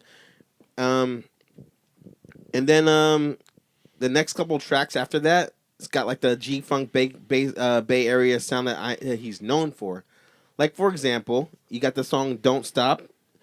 Will have you like throwing up gang signs and crip walking immediately. Like, that happened to you? I was crip walking definitely in my car. I don't even know what that means, but I was doing it.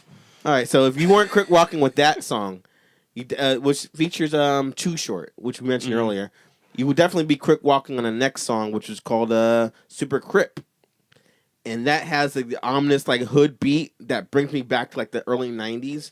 So prepare yourself for some like 187 references throughout the song. That would you like the first song, but by the fourth, the fifth, the third or fourth song, I was like kind of like, yeah, motherfucker, I was like doing my shit. Swiss Beats is like a shitty rapper, as he proves on like the song Let Me See Him Up, in which he shows how many times he can say the word like at the end of each line. That is one thing that I didn't dig about a lot of the flows on this record. Is like it seems like Snoop, like some of his not all the time, not throughout the whole thing, but there's like a lot of these. It's like every line will end with like, "Heh, I'm going to the store. Heh, I'm going to get some more. That's Heh, you and your big I'm gonna beans. do Ha." this Like the Heh." juvenile Like shit. every Yeah. time at the end of it, it's like he's got to say like the same thing every time, and it's like it feels lazy because Yeah. it's like instead of trying to come up with rhymes that are clever, you're just coming up with lines that talk about something and then ending with the same thing every time. Like, Well, I felt Swiss Beats did that a lot, and in that particular song I'm talking about, Yeah. like when Snoop came on it, he was like doing the same thing. Like, both of them on that track, they had like basically like a weak rhymes lyrically, but the beat was tight. I'll give him that. And then Snoop brings like his pothead buddy on, Wiz Khalifa, on the '80s like throwback track. Oh Nana, oh yeah, that song was fucking smooth as I fuck. like the beats, but I didn't Yeah. like that there was auto tune on it. On that like song? there was Or auto the whole tune, thing? and I was like, no, on that one song, like Okay. it sounded so retro, and then I was like, but they're auto tuned. Like is like it brought me out of it feeling the way it was supposed to feel. I felt like that's just my personal stupid shit. Mark is not about fucking lighting blunts and having pool parties. I'm But definitely about lighting blunts and having pool parties. If you cannot deny if you were doing the same thing at the same time and that song came on, you'd be like, yeah, motherfucker, I'm I down. feel like I would not be playing this music though. That's you can have different soundtracks to blunt pool parties. No, that was a good song. Let's talk about Let's talk about some weed. Let me tell you, I spent a good amount of time researching how safe it is to buy weed off of Craigslist recently. and how that work out Oh for you. man, it ended with me going, "It's not worth it." I guess it's just not worth it. Yeah. I'm never gonna have that attitude of like, "Fuck it, let me just try. Maybe I'll get 6 months." I don't know, like, The song I want to talk about that I definitely feel like there'll be a mixed opinion on is the song "My Cars." I fucking loved it. You did? I loved it. I thought you didn't like I thought it. it was hot. I thought it was like I loved like that was one. It was one of those things where I was listening to it. I'm like, wait, did they fucking sample the Cars? by And Cars it's by fucking Gary Newman. great. Yeah. I loved. Yeah, no, I liked it a lot. I thought it was That good. mic fell over. Stu's mic dropped as we're talking. That's all we gotta say about that song. Like, my cars are hot. My bitches Yeah, I mean, are fresh. Look, I mean, I never claimed that Snoop Dogg was like a anything- lyrical genius. Yeah, like he's kind of superficial, but like that goes to the territory. yeah. You can make like on a CD that's got what, like 20 tracks. Yeah, we'll get to that in a second, but go on. You can have a fucking song about cars, and I can forgive it, especially if you sample Cars and it fucking rock. Like, it was good. I really liked the beat and the sample that they used. I'm actually like a level below you on that. I thought the song was a throwaway, but it wasn't irritating. Like, I was like, I can Okay. deal with it. I don't know. I just thought it was a good jam. I like the music. But here's the problem with me with this whole album. The first half I liked, but by the second half of the album, it started to get kind of stale, especially with like the stagnant piano track "Light It Up," which once again features fucking Swiss Beats saying nothing relevant whatsoever. It's not until we get the return of Wiz Khalifa on the song "Kush Ups" that it started to kind of improve for me. Which the song called "Kush Ups," you obviously know is a gimmicky song about weed, but it was like, all right, this song is like kind of decent, and is at the same time. And then we got my favorite producer whatsoever in hip hop, Timbaland, on a track called "Got Those," which has got the trippy like futuristic beat that he's known to do on Missy Elliott songs, and it meshes really well with what Snoop Dogg does. So I thought it was a good song, and then it kind of like the album peters off with the last few songs. I don't know if you like the last 3 songs after that. Yeah, I mean, it gets a little stale. I think, Okay. a little slow. I feel like we might agree on my review on this is this. I think Snoop Dogg is mixing his like classic gangster rap with like the funk and old school party music that he's doing like now. This album is like true G-funk. Now, here are my complaints. 1. The R&B songs are boring and unimaginative, like the song with Jeremiah. Even it's a good single, but it was not good. It's a good single for like the radio play, but it's not a good song like to me. 2, some songs end too early. Did you find that, Mark? Like you're getting into a song that kind of Yeah. cuts off. Yeah. Didn't cut off, but it like fades out too early. But most importantly is what Mark said earlier. And I said it on the Drake review we did earlier. 20 fucking songs is too fucking many tracks.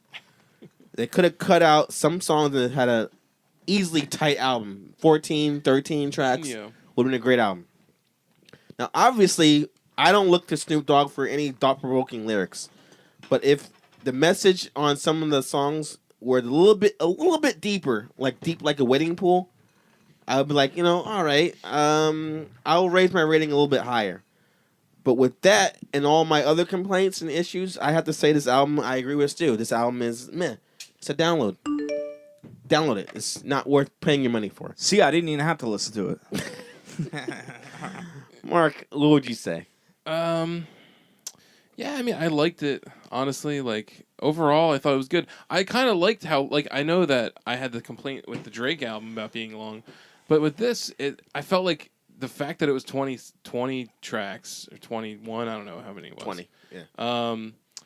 It provided, like, diversity. And for me, going into it being like, is this going to be another, like, reggae Snoop album or, like, a bullshit Snoop album? Snoop I felt like Lion. he gave a lot of different... There was a lot of diversity to the songs, like some of them were throwbacks to like early 90s or 80s type shit. Some of them were like current sounding song, it ran the gamut. There was the one that sampled Cars, which was fucking great, I thought. He loved that shit. I don't know. I feel like, Sample 80s I music feel and they're stupid all about saying it. it, Yeah. but honestly, I felt like this is It's worth a this is masterpiece, worth right? buying it, so buy it. I feel like it's giving you, if you are gonna buy a Snoop album, like a newer one, like get this one because it was pretty good. All right, so, It's better than last year's. Yeah, definitely. Okay. wow, man. You liked, we both liked some songs here and there, but you liked it. You thought It surprised the average me. was not that Yeah, bad. it surprised me with how decent it was, especially because I was Being a black man and all, making Yeah. music and shit. I don't know, Shit. like Yeah, still 14 albums and he's high as fuck every time. I couldn't expect anything less. well, okay, if you've ever seen the episode of Weeds that he's in, or Pitch Perfect 2, which he's also in recording, and Obviously, you see yeah, the you see wife. his process, which is basically like he says a word and then he just like, yo, throw a beat on that, and then he just says that word a bunch. I'm like, well, this at least is more than that. So, Yo, jump on, Jumpman. You know, all right, we well. got that MILF weed. Yeah. We got that MILF weed. Milfweed? That's from the show That's from- Weeds. Oh. He's in it. He sings a song about the weed that she About sells. milfweed? All right. Wow. So if you guys heard the new Snoop Dogg album, let us know what you think in the comment section. Did you like the new Snoop Dogg album? Did you hate it? And tell us what you would rate it. Or you can send us a lengthy email to our email address and tell us what you think of the pimped out gangster himself, what he's doing right now. Yeah, throwing gang signs shit. I'm trying to do his voice. Is that how he talks? No. How does he talk, man? Great. I think All right. I think he's got more money than to be in a Yeah, band. can't do it. All right. Oh no. Oh no. Oh yes. Oh yes.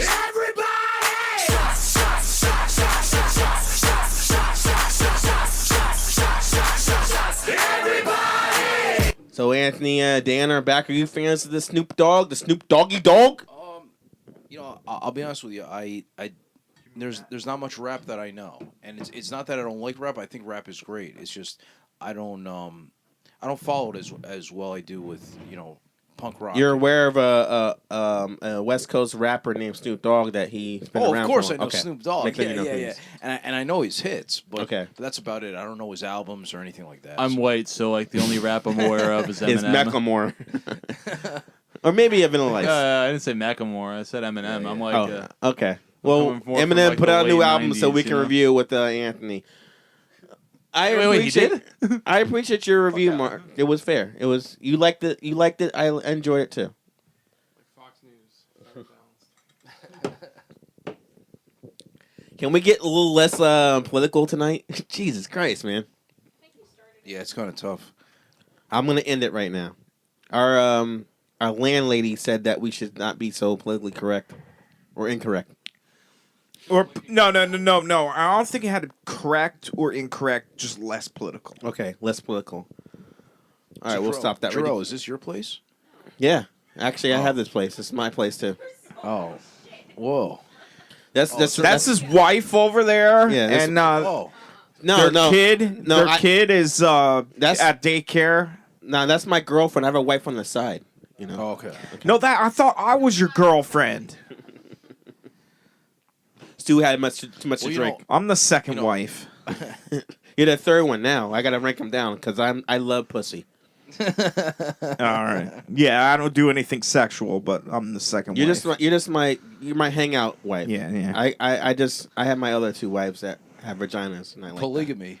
No wait, I have one wife and one girlfriend. It's funny because there's this show. I think it's something like Escaping Polygamy or something like that. There's a show. On It's in A&E. Utah, probably, right? Yeah, it's Where's- in Utah. Yeah, Yeah. yeah. And every time I watch it, I keep thinking of Mike because he used to live Yeah. there.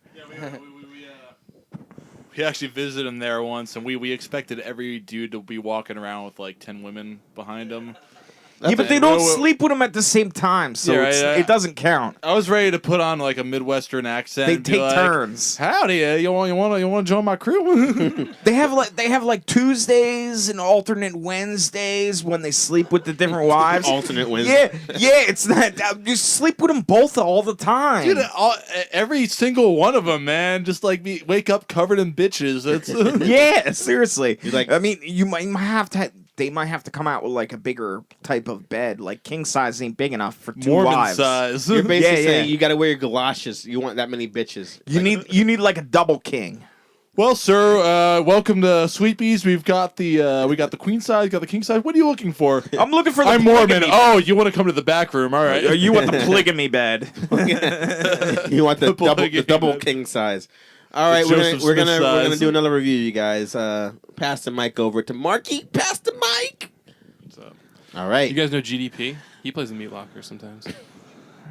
He's a white rapper from West Orange. Enough with the white rappers, you guys. I was just curious.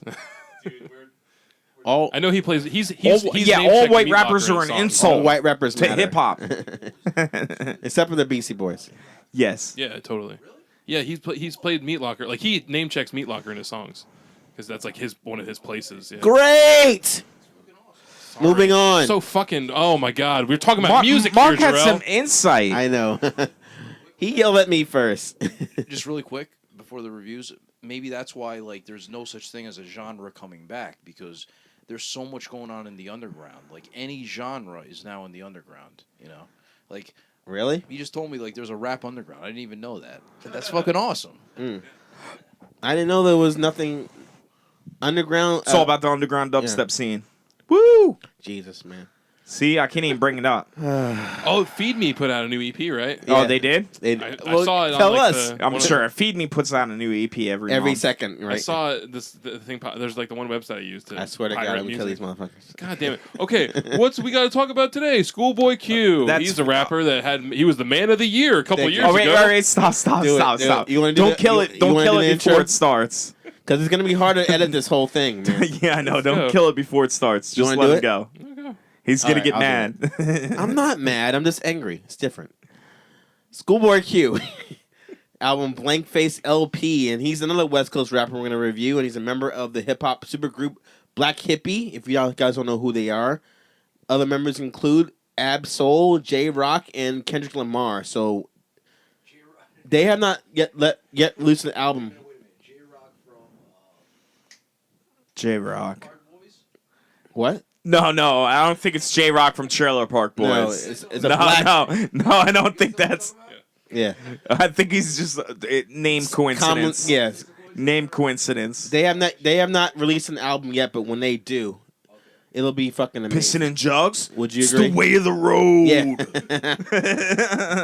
I don't watch that show. Apparently, I'm not like white enough for it. His first two albums were released independently through Top Dog Entertainment. In 2014, his album Oxymoron was released majorly and reached number 1 on the Billboard chart and led to many Grammy nominations. All three of us here are not familiar with Schoolboy Q's like past albums, right? I'll be safe to say that, right? I listened a little bit to that one. Oh, Oxymoron? Yeah. All right. Well, I did the same thing. But what I know from him before that, he did a feature on the latest Anderson .Paak album that me and Mark both loved, Oh yeah, it was good. and the Chris Brown and Tyga collaboration record. He was on that too. The thing I realized about this guy, his music is very inappropriate, very inappropriate. But That's why I despise it. I likes it. I likes it. Shit. Oh. I like the rude rap music. He did say on one track that you could fuck his hoe. Yeah, I was awesome. That's awesome. Anybody could fuck his hoe. yeah. I remember that song. Yeah. That's pretty cool. He's all That about. was my only positive comment. He's all about I can fuck his sharing. hoe. Yeah. He's very sharing guy. He learned in kindergarten Yeah. to share. Yeah, share. But here's my advice for all musicians listening right now. Just get closer to what you're listening right now. You're listening? All right. Make your intros shorter! God damn it! The first song is called like Touch, and it's fucking 5 minutes of bullshit. Remember that song? It's like nonsense going here and there. Well, see, Chernobyl's got your back because ours was only like half a minute. I like shorter introductions. I don't like 5.5 minutes of random things happening. Stu, we talked earlier about this album. Do you remember it? So, I forgot what you said earlier. No, Sorry. I listened to this. Oh, I- you're mad that yeah. I don't like it? No, I remember you said before that. You said it was like random. What was random? All right, whatever. I mean, I don't know. Remember the introduction song? It was like just like guitars and Yeah. random shit happening. I'm I like, dug it. you did. I knew you would like this shit. I knew you would. I like. Marky likes what? it. I knew you would like the remember introduction. thinking anything was too long. I remember liking it. Okay, well, I didn't like the introduction in the second song called "Lord of Mercy." Was like an interlude, and it's like, and basically with those two songs together, it's like almost 8 minutes of like nothing until the actual song starts. The thing I like about this guy is that he's got like kind of like a grimy like Outcast like rhyme to his like music, like Outcast way they rhyme. But every song he does is different. His rhyming scheme is different depending on the way the track sounds. Yeah. So I like that about him. Now let's get to the song that I want to talk about with Stu. When we get to the fourth track called "That Part," featuring Kanye West, Yeah. your favorite rapper. Dude, no wonder I hate this shit. Kanye was on this. I didn't No recognize wonder I Kanye. hate this shit so much. So that song, Kanye's on it. that song features like the lazy rapping that you would expect from like Wiz Khalifa. They're both Kanye fans. I'm It not. also features Kanye West, like I said, like with his boastful lyrics and vocals.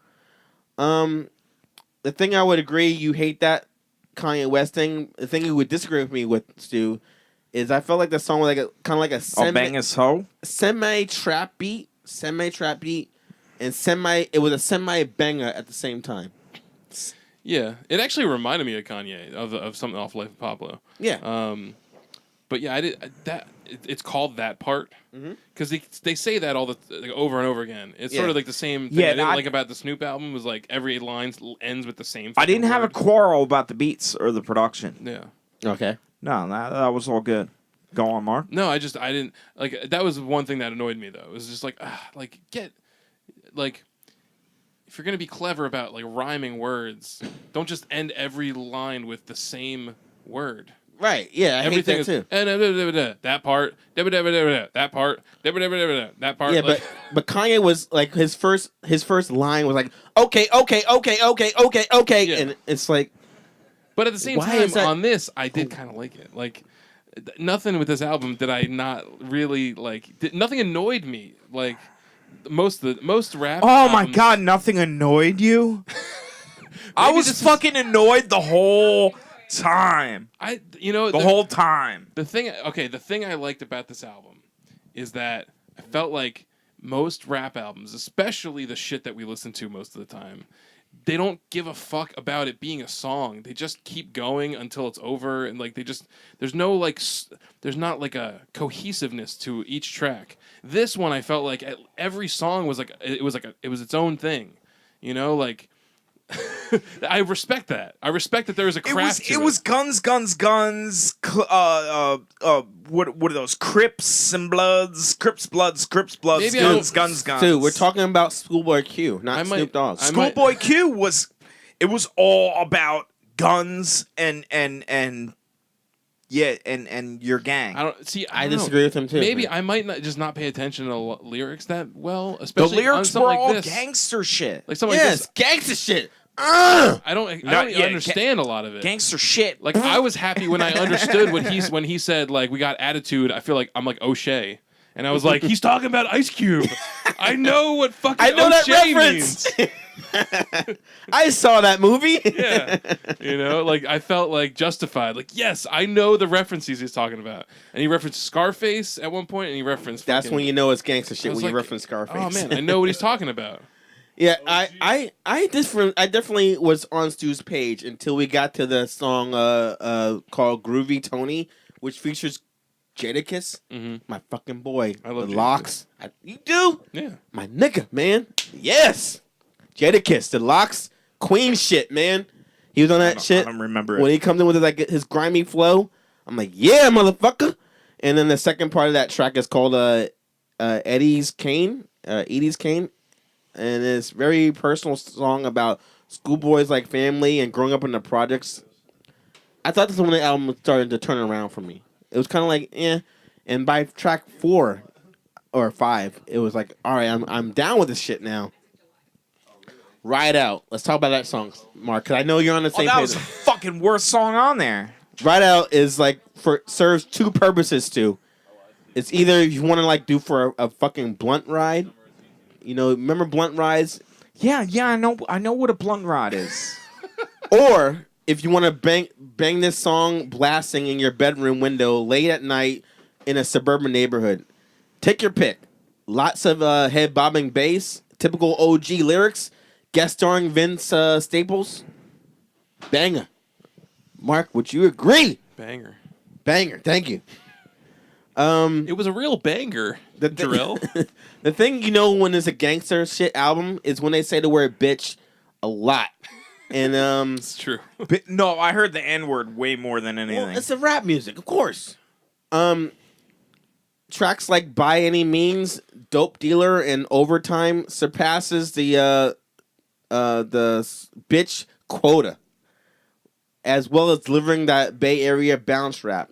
And this album isn't lacking in the verse track department. The dance music. Sorry, the Getting dance real music. small handwriting. I know. I write really smart. The dance music department, as heard in songs like Whatever You Want, but especially Big Body, featuring the Dog Pound. That's my shit. Like, Stu, remember that song Big Body? You can't not deny that song was great. All right, you I can't. can't put a finger Not on it. deny it.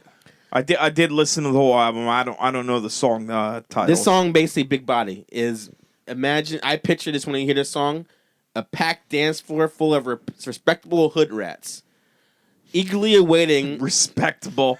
That's a contradiction right there. Respectable hood rat. Yeah, they're eagerly waiting to be grinded on. Absolute club banger. Absolute. Absolute pairs. I have a question for you guys. The song "Straight Bone Like a Bitch."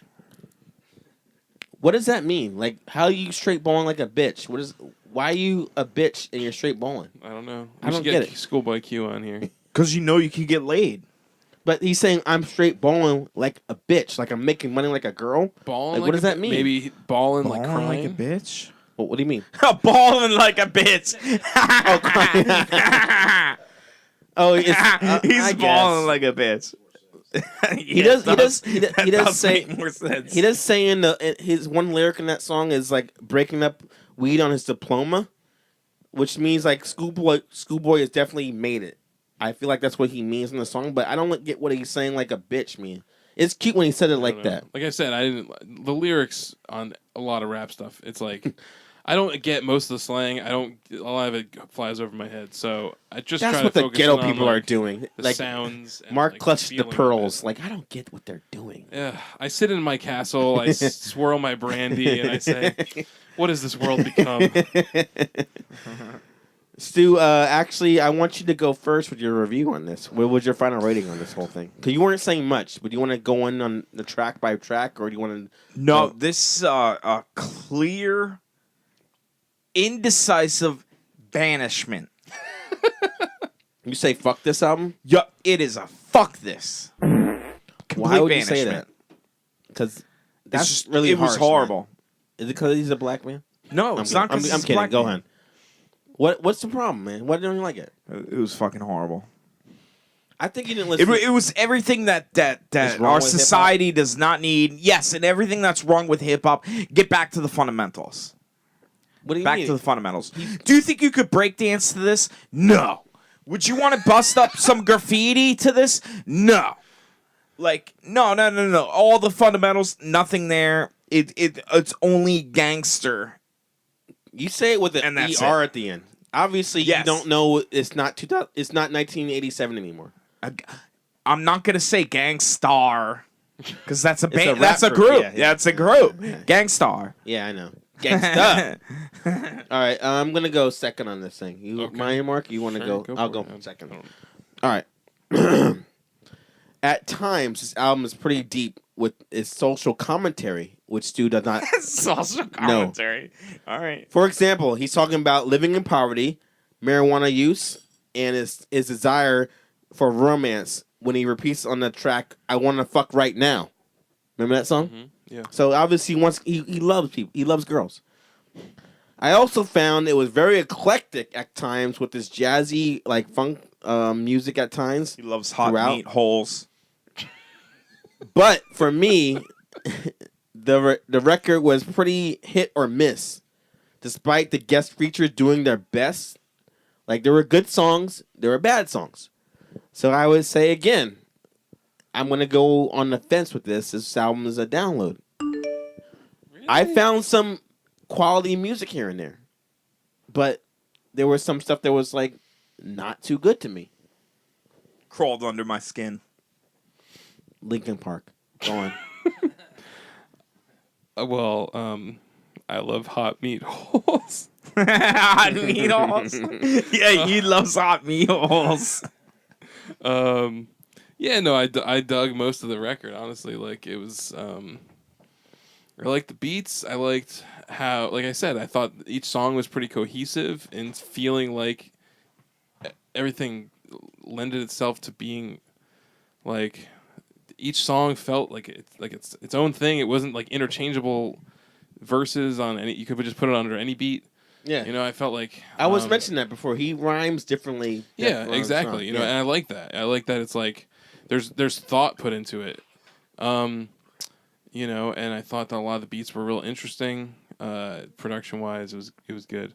I'd say yeah, it's a solid download. This Well, why are you looking at me like you didn't agree with me? because I was gonna say buy it, but now I'm like I feel like pressured. I'm not pressing you. No, What do you be- want to say? Like, you sure you want to know that? Yeah, stream it and waste your data. I gotta drive Stu home, and he's gonna tear me out in the car. And Why the fuck you like that Schoolboy Q shit? Fuck I you. liked Drop me it. off here. But you know what? Okay, whatever. Any of this kind of stuff, though, I judge rap differently, though, because no matter what, no matter how good it is, for the most part, I'm never gonna listen to it unless it's for reviewing this for the Really? podcast. You're yeah. you're racist Oh, like I that? told you, fucking Kanye is the only one that I've ever put in a second time. Even like that Anderson Paak, even any of the ones that all I've these liked in the reviews are past, I'm like, this is fucking good. But I never find myself going, I need to put this in the CD player. I've been telling the truth the whole time. Mark's been lying. I'm not lying. I like to kissing judge Jarrell's things on their, ass. I judge things on a case by case basis. I'm not going to say just because I won't listen to it again doesn't mean it's not good. I have a quick question. It just reminded me that I wanted to ask this now that you're doing the your ratings now. Okay. Who's the dog? And I know you're the dog, right? In the with the live thing, the YouTube thing. Oh, I'm the dog. Because I've been the puppets, yeah. Puppets. Actually, a dog. Excuse, sorry about that. Yeah. No, but who's who in that? Because I've been editing that one video, and I really want to know because like who's the voice behind who? I know he's the dog. I recognize his voice anywhere. Being black and all, yeah. Or Whoa, brown. whoa! Hey, now I'm a little Kind bit of like okay. a Rolf. I'm the I'm green with guy glasses. with the crazy red hair. You're the green guy with the crazy red hair. Okay, I've been staring at you on my computer screen for like a while now, trying to sync your voice up to your puppet whip movements.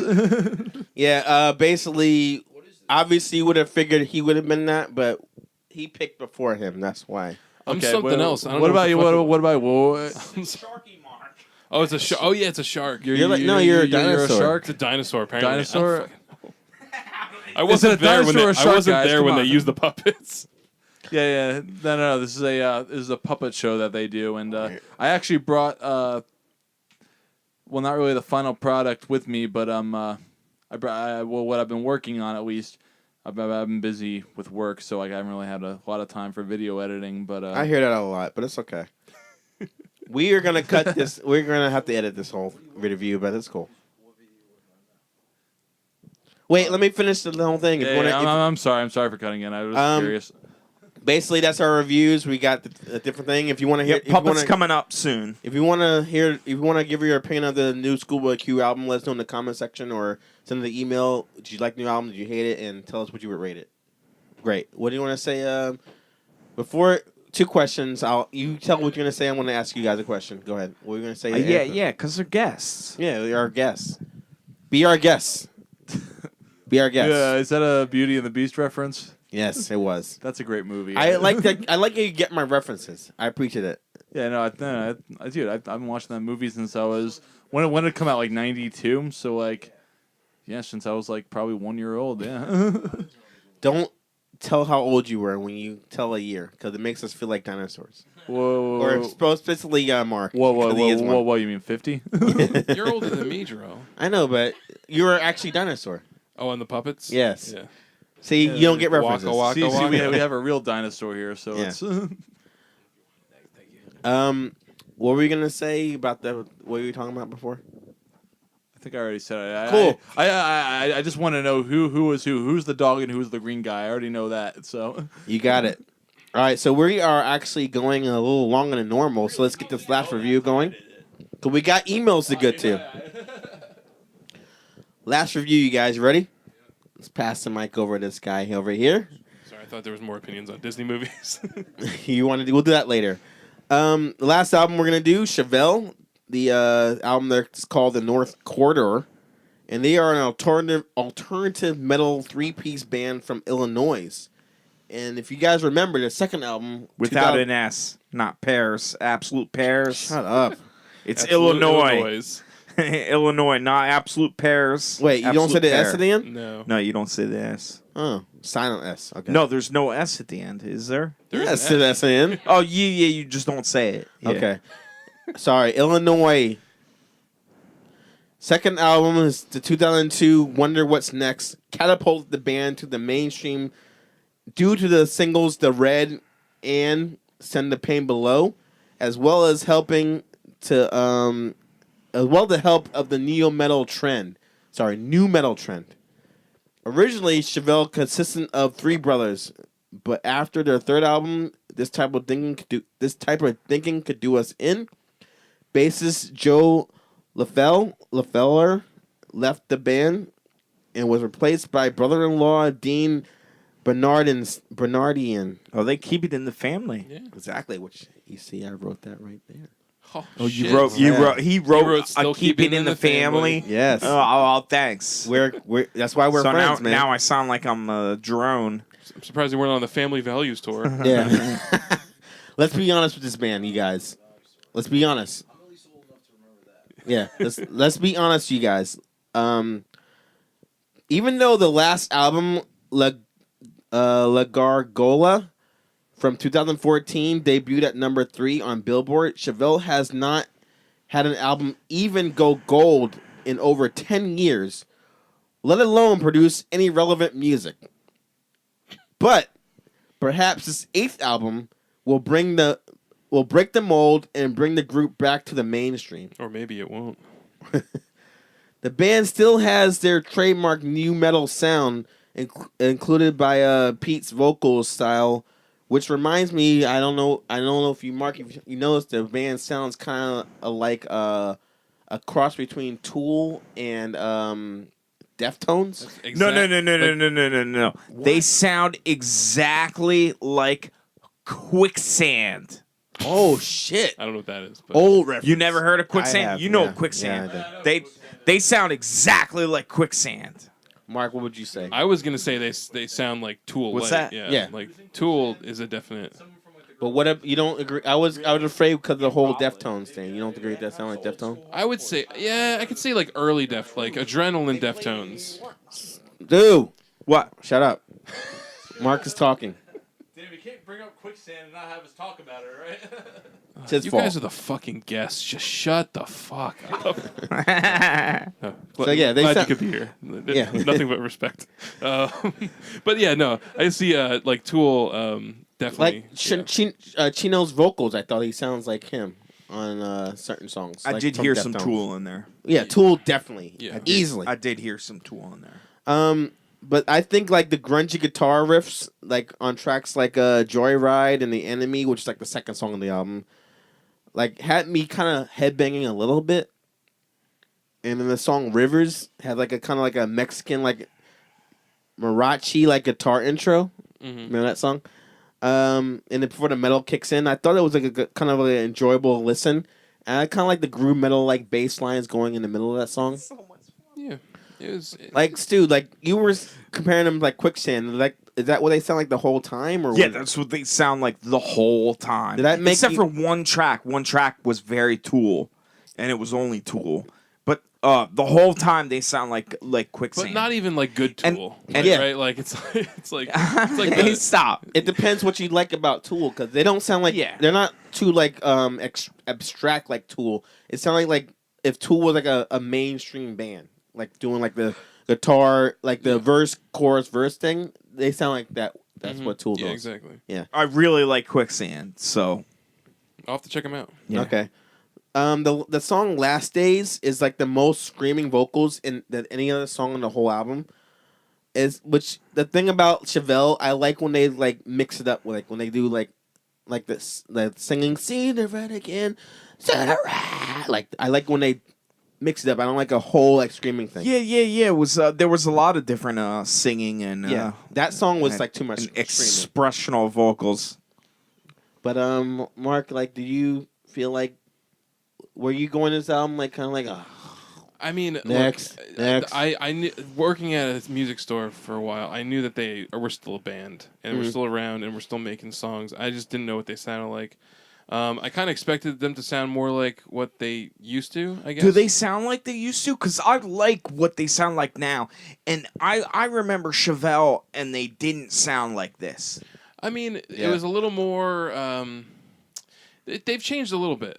A little bit? I remember them being a little more melodic, a little more like, a little more Deftonesy versus Tool. I don't Yeah. know. Like, I guess that's the problem with them is that they don't sound original too much. You know, like they sound like you can make very clear comparisons to lots of other bands with them.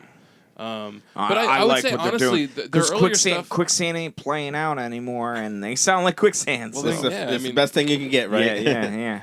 But yeah, no, I mean, I never thought. I didn't think this was bad. I thought it was nothing new. You know. There's one song I listened to and I thought of you immediately. It was a song called "Young Wicked" because it actually has a fucking guitar solo, and I know you love guitar solos. I remember that actually. And I I'm was like- listening- I was like, I'm oh, like, man, there's Mark actually loved this song. guitar solos. It was a weak fucking solo though. I'm gonna say it. Like I They fucking do so? the, they thought do it the was weak. hammer on solos. I don't know. I remember That's what listening to they- it and being like, there was the one song where I remember thinking, this is kind of a weak solo. But you didn't expect it to happen though, so it's kind of Yeah, like cool. Yeah, Because most of it's kind of chugga chugga. yeah. Yeah, I like the chugga yeah. chugga. The intensity of this album like kind of like takes a break on the song called Punchlines, and the song because like the soft vocals, the tribal beats, and the harmonies with like the relaxed like bass grooves throughout. It's not a great song, but it does break the monotony of the whole album whatsoever. And speaking of bass, I would have to give props to the whole fact that the bass on this album is like the distorted bass lines. I thought it was pretty good. Like the guy Dean did a good job with like the whole thing. It kind of helps with the whole like the dark atmosphere of like each song. Chin, chin, wee. No, the bass, dude, I know. and especially showcased on the last track called "Shot from the Cannon" or "Shot from a Cannon." It's like you hear like him showcasing his bass lines a lot on that song, being the fact that the song is like over 8 minutes long. But that's mostly due to the fact that it's got the unnecessary like guitar feedback for like a good like 45 seconds toward the end. I kind of like that aspect of it, but the thing about this band I feel like is this is Chevelle doing what Chevelle does. If you're like a fan of what they do, you'll probably enjoy this. But if it's like it's a little forgettable to me because I heard this whole album and I can't remember a single song the way it sounds. I mentioned 2 songs earlier, The Red and Send the Pain Below. And every time I mention that song or the other song, it immediately gets in my head and I'm singing it to Oh, myself definitely. over and over again. They have not made a song that gets in my head and I can sing over and over again in like fucking 11 years. But when you listen to the album, it's okay and it's enjoyable. And if I would not play this again. But if I heard it again, I would not be like, oh, turn this shit off. It's fucking Chevelle. So I say it again. 3 in a row. Another download. It's all right. Don't hate it. Don't love it. Mark, what do you think of it? Yeah, I mean, I've got a. Chevelle's one of those bands that I first heard of in high school when there used to be a website called Streetwise, and if you signed up for it, they would send you like promo materials to promote bands and shit. Yeah. Me and my friends used to do that, so we got all these Chevelle promos and like stickers and shit, and we thought it was stupid. It's stupid. And they're one of those bands that like I just never had too much of a.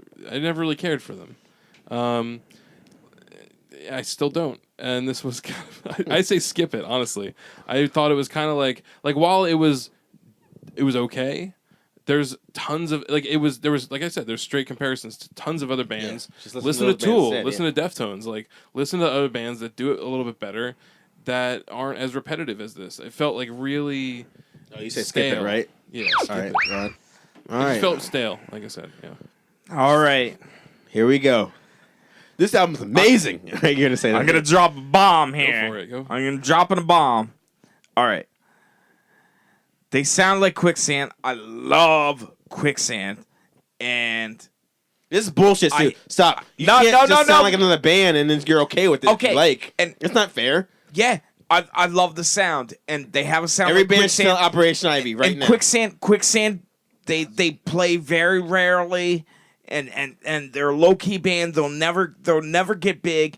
Chevelle, I don't know what they did in the past, but I know what they did right now with this album, and it's a praise this. What the fuck? Oh my God, I'm dropping a for praise it. this. I'm not pushing the button. I'm You all for sure? it. It's a praise this. You're bullshit, man. Yo, I've never done a praise this on all kinds of shit. It's a praise this. Send your hate mail to Stu right now. Stu loves this album for some weird reason. Everyone did a symphonic thing. for some weird reason. It was a good fucking album. I'm glad that you went for it, Stu. I'm not. Yeah, this Yeah, is I really this is a never safe went for the space. praise this. It was this is what I want to listen to. Good. And yeah. Why are you encouraging this motherfucker? Quicksand is not making Okay. any new albums. If They this sound like something that I really like, and they redo it, they rehash it. I don't care if they sound like somebody that I already listened to, Yeah. but I like it. All right, So, the question is he going to buy this record and play it constantly every day? every day. You love it that much. It, You're going to listen to it it all will the time. it will be in my MP3 mix, At- and I will All right. I will go to work and it will come up every once in a At while. the end of the year when we do our top 10 albums, this better be on your fucking list. It's better be on your fucking all right, list. yeah. This I'm telling you, I don't do praise this. I know. I do buy this all the Chevelle time. he goes with. Chevelle. Yes. Why are you I- encouraging him, Mark? Yeah, I Because- don't know what they did in the past. Look, I don't man. know what they did in the past because I never listened to them. I'm glad you found this band. I've never listened to them before. I was always like, Chevelle. Some Chevelle. crap. Yeah. But no, I mean, honestly, like I've given a praise this to a I couple know. things. It's another band you never heard of before. Yeah, So and I'm I think- interested in bands that never heard of, Look, and I have man, to do a praise. Here's the for thing, myself. right? Like doing a podcast like this, I feel like the whole point of it is to find new music and to find stuff that you can fucking enjoy. Chevelle. Chevelle, he Oh, says that. stop. It was, Yeah, it was good. I feel like you're Sorry. coming. I feel like you're coming at this with like Sorry. a fucking I didn't mean to blindside Preconceived you. notions. I blindsided him. He's saying something that he might be getting in my head. Go on. He might be right, I Mark. said What are you it. I saying? think that you're like biased. You're not. You're not. I Fox, heard it you're on not Lit like Music. Fox News. You're not fair and Yeah. balanced. You know, like you've already got this prejudice against Chevelle. I said it's okay. It's not bad. You know?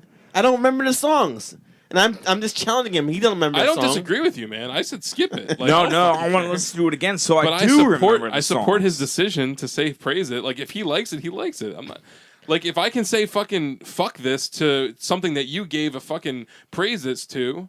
No, we have Like to debate I said, that. I said fuck hate breed or whatever. Like you guys. No, can you all go didn't. fuck You said yourselves skip it. with It all was this shit, okay. whatever. Oh, you can't fuck hate breed. I'm just saying. they wouldn't allow yes, it. yes. All Hate I'm breed saying fucks is, you. I'm saying is, I feel like if I can give my honest opinion of certain things, then why can't he? Oh, I'm just saying we can debate it. You're just letting it slide, dude. It's not up for debate. It's Yes, his it opinion. is. It's You can- opinions. You gotta. It's a praise this. Whatever. Let it slide. Oh my God. Okay, if you agree with me or Stu or Mark, let us know in the comment section. What's I gonna can't- happen? What's gonna happen?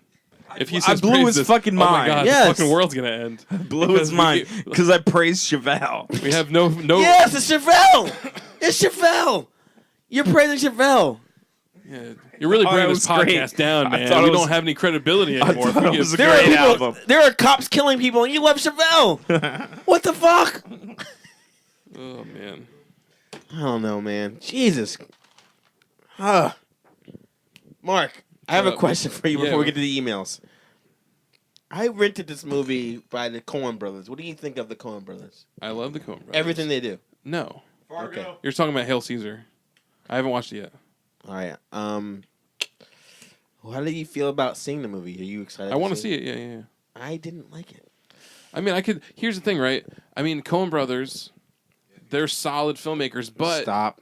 they Don't leave. Okay. Gotcha. you know, but they do they do experiment with their shit. You know, I mean, I can't say that I love everything they do, but I support them making shit to get to the good stuff. What shit did you not like by them? Like that Bigelow Intolerable Cruelty. Fucking I should The know you were Lady gonna- that's a Killers. good point, yeah. Burn After Reading was okay. That's the last movie I A saw Serious that they did, Man yeah. was not great. Uh-huh. Although it was interesting. You know, Although is a movie or although I was saying Serious no, Man? no, no, Okay. I'm saying although A Serious Man was interesting. Okay, yeah. I would say Inside Llewyn Davis, while being good for certain reasons, was boring as fuck. But I mean, I felt you the same can't way deny about the fact the, that like No Country for Old Men, Big Lebowski, Fargo, Miller's Crossing, fucking Barton Fink, Blood Simple, Raising Arizona are all Hudsucker Proxy are fucking solid movies. Yeah, I feel like the thing about the Hail Caesar movie, thing about Coen Brothers movies, they're really good to look at. Amazing cinematography. But Hail Caesar introduced a lot of like weird storylines that I was down for. That's what they're good at. They give a good storyline to like a certain actor or a certain like character. And you want to see where it's going because you never thought they were going to do that. And it's like with Hail Caesar, they had good storylines for different people, and then the people I was like, that storyline's not that interesting. That's when they wrapped up. Mm-hmm. But the other ones that were more intricate, they just like ended, and it's like that's it. It's on my list of shit to watch. That's in Yeah, Redbox right I now. want. I thought you saw it, and I No. thought we would talk about that and maybe the Ghostbusters thing. You haven't seen it yet. Not yet. All right, so, Cares about the Ghostbusters? Emails. no, what are you gonna say? Anthony? That was them. That was the. No, it wasn't. Coen Brothers? Because he's a movie guy, and we were talking about Ghostbusters in December, and he was like saying, like Ghostbusters, he's not expecting it to be that bad, and he's not gonna let it tarnish his opinion of the. I heard it was Older movie. horrible. Yeah, I keep hearing bad things about I it. hear But it's did you not that see bad. it? Because you're a woman. You're a woman. Yeah, right. On different internet. Yeah, you got the woman connect there somehow. All right, dude.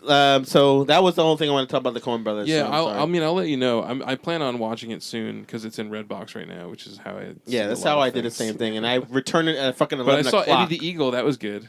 And Well, I saw yeah. some good other shit. You- Like Midnight Specials in Yeah, Redbox. you were Check saying it out. that, yeah. But why after 12 you got to pay an extra $1? No, I fucking returned the fucking movie at before 11 o'clock because I didn't like it. I'm like, dude, I'm gonna return this immediately. I got out of work, returned it at 10:45, and I checked my email. It's like, oh, 2-day rental. I'm like the fuck, man, it's the same fucking day. How am I getting charged for the Oh, extra you got day? charged for a 2-day rental? When did you rent it? I rented it. I rented it for the day before and returned it at 10:45 the next Red day. box Have to- failure. Redbox's rules: you return it by 9 o'clock, or else you're charged the next day. I know. Oh, by 9. I mean, Yeah, he returned it at 11. Yeah, I agree with that. Let's check the emails. You guys want to do the emails, you guys? Yeah. Anthony and Dan? Emails. Sure, I don't know what we're getting into, but We're gonna I'll read do some it. emails and then we'll wrap this show up, you guys. We did a long show, but that's okay because we're having a good time. You guys enjoyed the show? People love content, yeah, and I love the show. Yeah, I'm glad you guys Yeah, came. I'm having a good time here. So I'm having a yeah, very Awesome. good time. Yeah. whatever you got coming, let's do it. All right, so let's just sign on to our email account. Let's dial in here. All right. I got the Stay tuned. 56K, so it's old, but it's okay. It's awesome. I remember using it as a kid. We still use it right now, man. Oh shit, I hear it. I'm having so many flashbacks right now.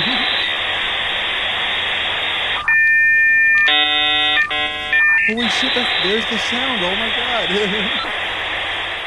All right, let's check to see what we got here. You've got mail. Awesome. We got some mail.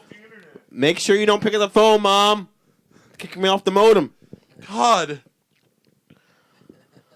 All right, so the first email we have here is from Stu's good old friend DJ Skittles.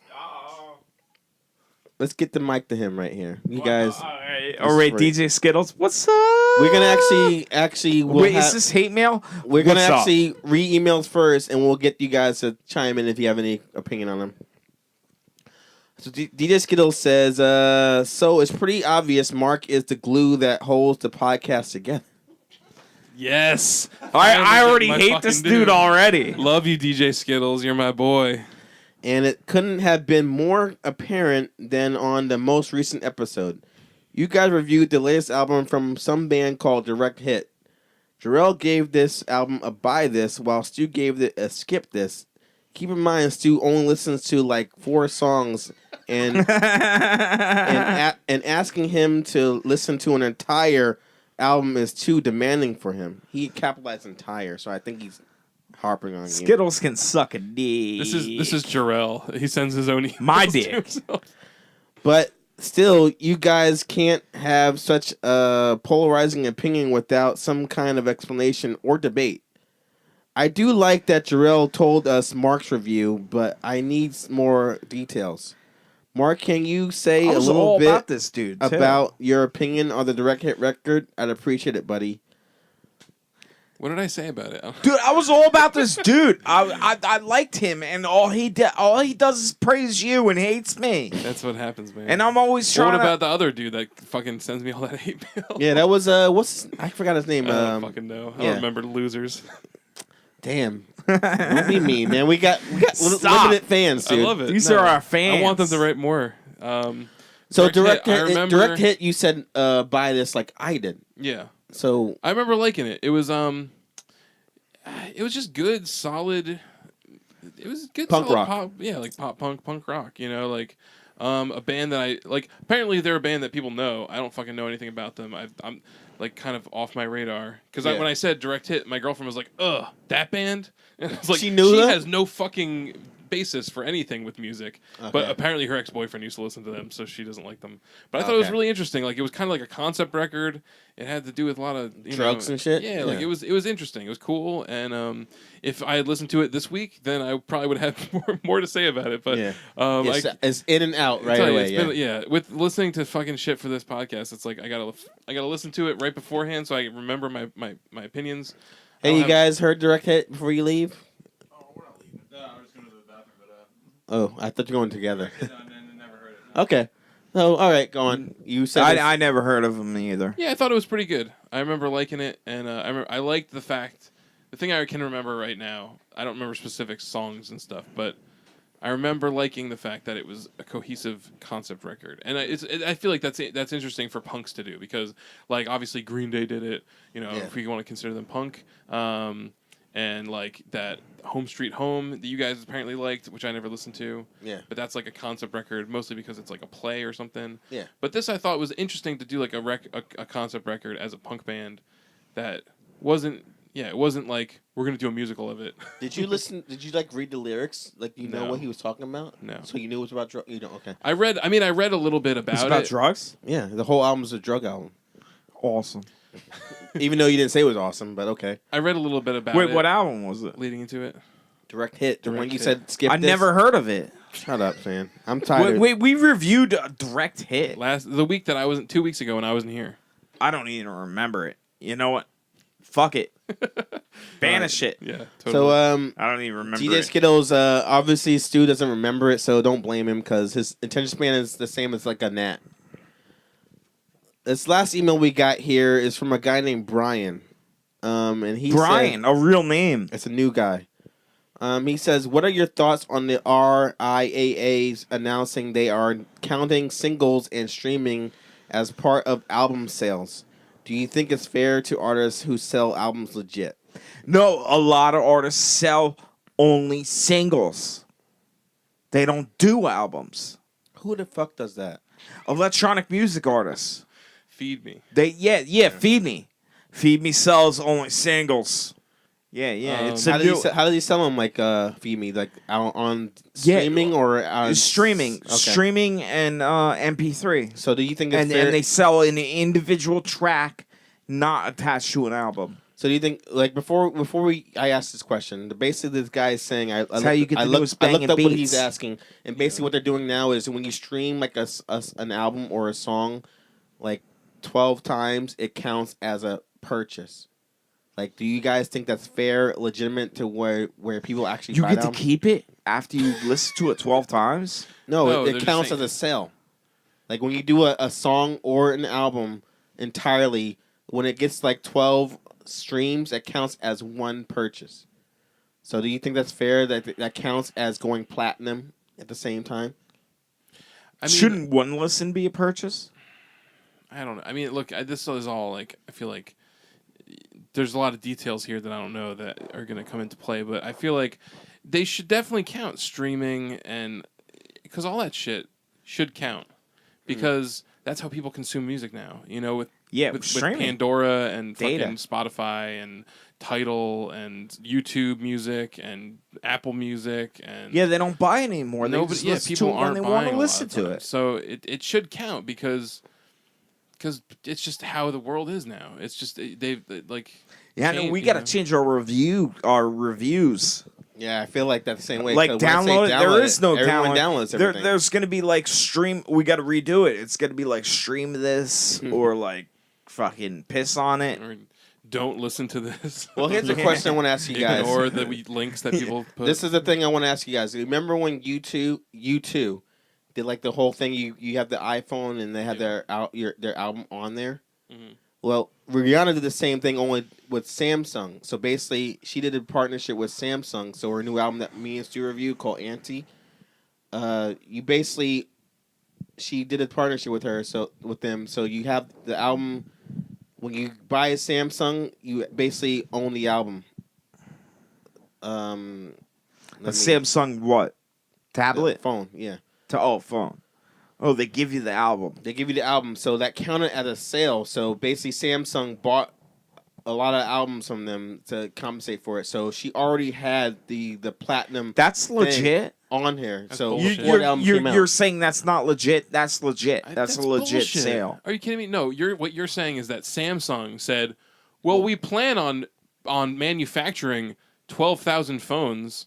I mean, probably more than that. 2 Yeah. million Yeah, and phones. they got to give an album. So But we're going to they- buy the 2 they million copies of decided- the album. Right, they bought the album. Yeah, that's completely legit. I think that's horseshit. I think that's bullshit. No, So- I don't think that's bullshit. Because that's not people completely buying legit. the album. That's a company saying we're attaching this album with Yeah, something yeah. that we're manufacturing. Yeah, so they have something new to listen to, and Dude, just you're not so listening to what happened he's that saying. album got an extra promo. That's not the same way as a artist in the past selling records. It's basically a company got together and then they basically have so you 1,000 think Rihanna million- cheated? Yeah. No, what I'm saying is like, okay, if you bought a car and every car came with a copy of Deep Purple's Machine Head, I don't know, like, and it's like, oh, we're giving this cassette away with every car. Please, And not then, Deep Purple. I don't know what the this is. It's an example. I don't know why my brain thought of I it. know. But let's say it came with Feed Me's new EP for something you could relate to. Yeah. And then so that company was like, well, let's buy 2 million copies of this EP to include in all 2 million copies of the car that we're manufacturing, and then the whatever RIAA, whatever company counts those sales, they're like, oh, they sold 2 million records. It's like, no, some company is offering it with their car that'll fucking sit there for years, that's gonna sit on the fucking car lot, but it shouldn't count as a record sale, right? Like, I don't know. I I feel think like it should. maybe if they sell the car. I think they thought the artist was good enough to purchase all those albums. That's like, so therefore, okay, the Windows 95 that's the startup same disc thing. That's the had same thing the as if you Weezer get signed Buddy Holly music to video a on record it. label. They think you're good enough. Yeah. They think Right? you're good enough to be on that record label. It's the Yeah. same thing. So does everybody who bought Windows 95 count as having bought a single for Weezer? That's my question. Weezer was on the Windows 95 disc. Yeah. Yeah, explain it to. What was it like? Ooh, Buddy what, Holly, yeah. is that? Was that the song? It was Rest in Peace, what's his name? Shit. From who? Fucking Happy Days. Oh, the, You look just like Fonz? Buddy Holly. What's his name? Oh, he just in a died. Mary Tyler Moore. Gary Oh, Marshall. Gary Marshall, R.I.P. yeah. Gary Marshall. Happy Days. Right. creator. Okay. Got But, Yeah, he did. Laverne I'm and just Shirley- saying, like, Laverne and if, Shirley, if yeah. if something is included as a free promo with a product, and some company included it with their I product, can't- does that count? That counts as advertising? album sales. I don't. I'm sorry, it does. I feel like They got a good contract. Their record company did something good. pass the mic to our guest. What do they think of this whole thing? We'll answer your question, Brian. We'll get to the bottom of this. Windows 95 is the best operating system ever. What do you guys think of this whole thing? Like, basically, the streaming thing counting as a sale. Well, it's great because I don't have to pay for anything, so There you go. Well, you do Wait, because wait, when you wait, stream, wait. you have So to you're pay for the saying- service like Oh, Spotify. you mean like legal streaming? All right. Yeah. No, I've never done it. I actually still buy albums, to be honest. Yeah, I like to have the physical thing yeah, do there. you feel like that should count as a sale as opposed to streaming? Well, the thing is, I kind of feel like it should be a little cheaper than paying for the actual physical copy, because the physical copy is like there's so much more work that goes into it. The artwork that you could physically have, and you could actually post on your Yeah. bedroom. the lyrics, wall, the you know? commentary, it's all there yeah. for you. Yeah. Yeah. Well, I feel like But my isn't- co-hosts are disagreeing on this whole like Rihanna thing I posted them. Do you think it's fair that Rihanna made a deal with Samsung and basically immediately was platinum without even trying? Basically, Well, I mean, So you're for, saying- for what it sounds like, because I listened to your shot of reviews. I've listened to you, the thing you guys did on Yeah, the new Rihanna, Rihanna yeah. album, and it sounds like it sucks. I never listened to it, Mm. but no, I think if you put out good music, you should get credit for it. If not, then fuck you. You know. all right, what do you think, Dave? Well, the digital downloads, aren't they less?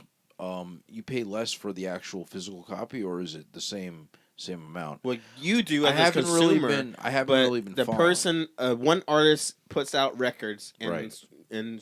and like does the old school style, and they make money. It is cheaper, they right? they sell 1,000 copies or 1,000,000 copies, and they go platinum. Whereas Rihanna basically said, "I'll make a deal with like Samsung. You get my album when you buy when you buy the phone, you get the album on your phone." So the actual like company has to pay for it. So obviously they pay for 1,000 or whatever million copies of the album. So automatically you're already platinum right there. Is that fair? Oh, I see what you're saying. So it's like she becomes platinum Immediately. immediately within instead of waiting until she becomes platinum. Yeah, selling the whole thing. It's not Um, sales, it's corporate sponsorship. Yeah. Yeah, it's a completely different thing. Say that into a mic. Oh, I said it's not album sales, it's corporate sponsorship. You didn't have to say it that close, but that's why. Sorry. so the arrangement they make is like the major labels like, we're gonna give you the money that you're gonna generate regardless. Yeah, it's already But gonna happen. So she it's already gonna- had the when artists go like platinum, they make the like It the takes thing. a while. They It make takes the, a they while, make right? they make the like the thing, the record thing already. Yes, she already right. made it before the album came out because she knew it was gonna happen. Yeah, Is that yeah. fair? It's not, because I kind of feel like with anything in life, when you work for something, you should wait for it to Wait for the benefit, the reward. exactly. Yeah. That's like instant. Like, okay, I Gratification, recorded the record, and I'm getting these benefits already. You know, instead of like waiting to see what the people think. You know, because what the people think matters a lot. Yeah, she already think. went platinum, and we But- don't even like the Yeah, album. Maybe. yeah. But it seems like it does it because I remember something you said. You said like some of in the Rihanna podcast you guys Yeah. did. You said that it seems like Rihanna didn't really care about this album. She just kind of like made it up, and then she said, I said. "Oh that. well." I remember Wow. you said she kind of.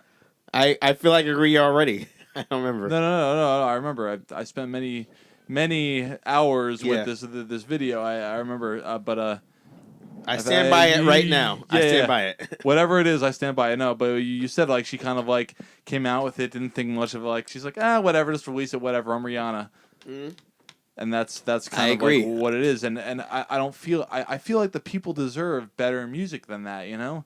Especially from Rihanna. And she's been around a while now, right? Like when Yeah. she first Exactly. came out. She shouldn't have this like. She's been around like insecurity. 11 years, probably. Yeah. Yeah, she shouldn't have this insecurity that like I got to make this deal right away to ensure sales and my income. You know. Yeah. She owes her fans the best Yeah. she could do. Yeah. So like to have like a cavalier like whatever. I mean I made Yeah. it whatever attitude about it. It's like I'll be honest, like with that song work. Yeah. I can't remember what the name. Yeah, the real you name basically of it said was. it right there. Yeah. It's Work. where, hey, everybody knows what I'm talking about, but Yep.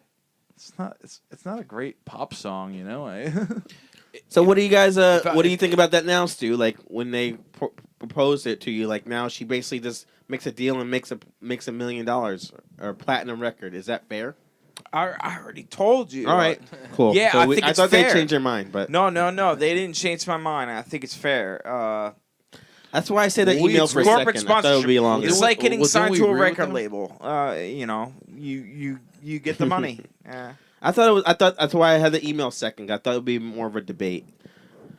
But all right, that ends the show right now. We're almost like 2.5 hours in, or actually, in another 30 seconds, we'll be 2.5 hours in. I want to thank our guests for coming tonight. Thank you, Anthony.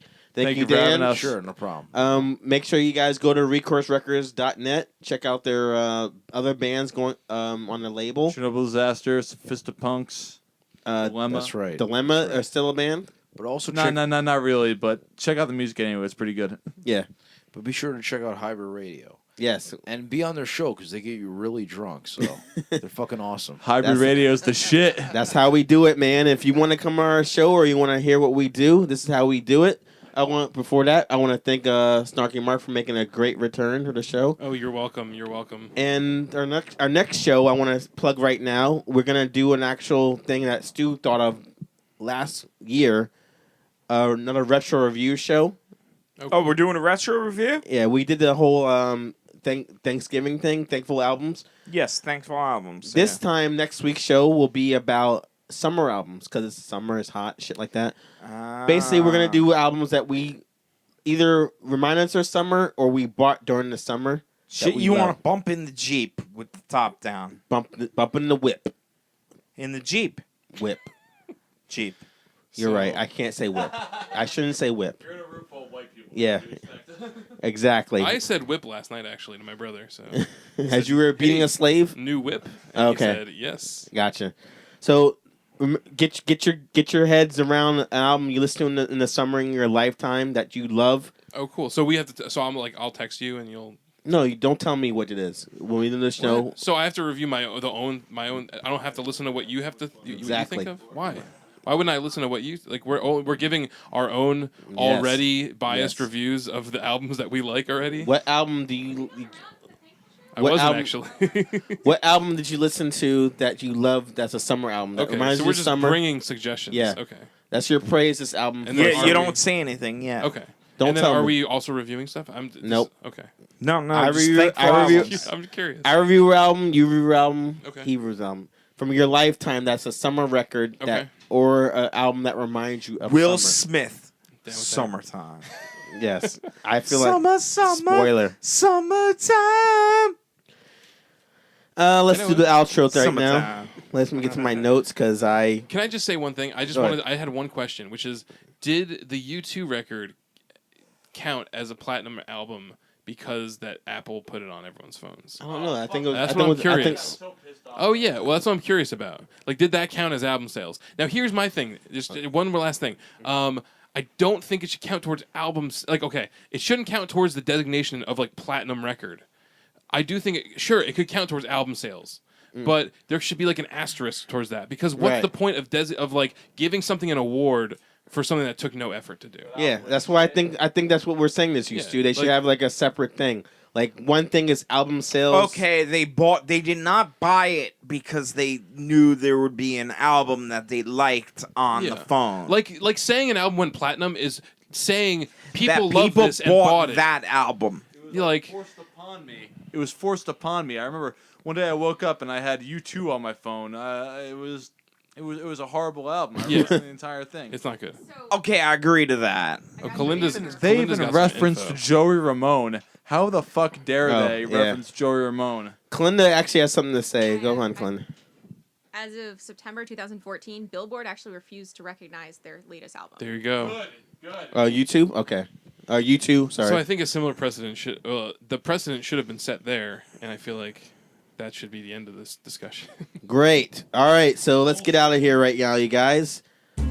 Outro music playing. If you want to get in touch with us, email us or whatever like that. Go to our website. If it's up right now, Stu, I don't know. It's not up currently. It will be up in a day or two. When it is up, go to njhyperradio.net. Go to the comment section, or not comment. It's the what's the word? I'm looking for? Contact Contact section. Yes, contact. Email, type in what you want to say. It will come right to our email address, which is njhybridradio@gmail.com. And you can email us there directly to your comments like that or your opinions. We'll read it on the air. Go to our Facebook address page, which is facebook.com/njhybridradio. Please YouTube subscribe. Make sure you like us on Facebook. And like Stu said, go to our YouTube channel and type in Hybrid Radio. And I've noticed right now on YouTube, when you type in Hybrid Radio, we're on the first page now. Yay! Scroll we finally down. Made it. You'll find us. Go there, subscribe to our YouTube channel. Because more subscriptions is great for us. Yes, subscribe. We have a Twitter. Go to Twitter at NJ Hybrid Radio. We should have been twitting the whole time We're twitting. with your And- 2 fingers. And finally, for all bands or labels out there, you want to send us some promos to play on our radio station coming soon, probably in the fall.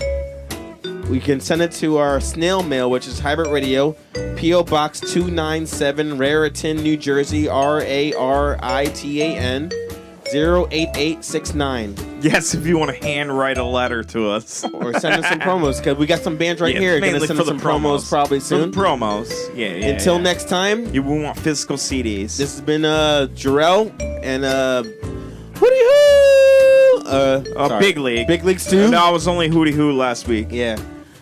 Cuckoo Stew Yeah, Cuckoo Stew. and that works. Snarky Mark saying have a good week and we'll see you next time. Bye bye.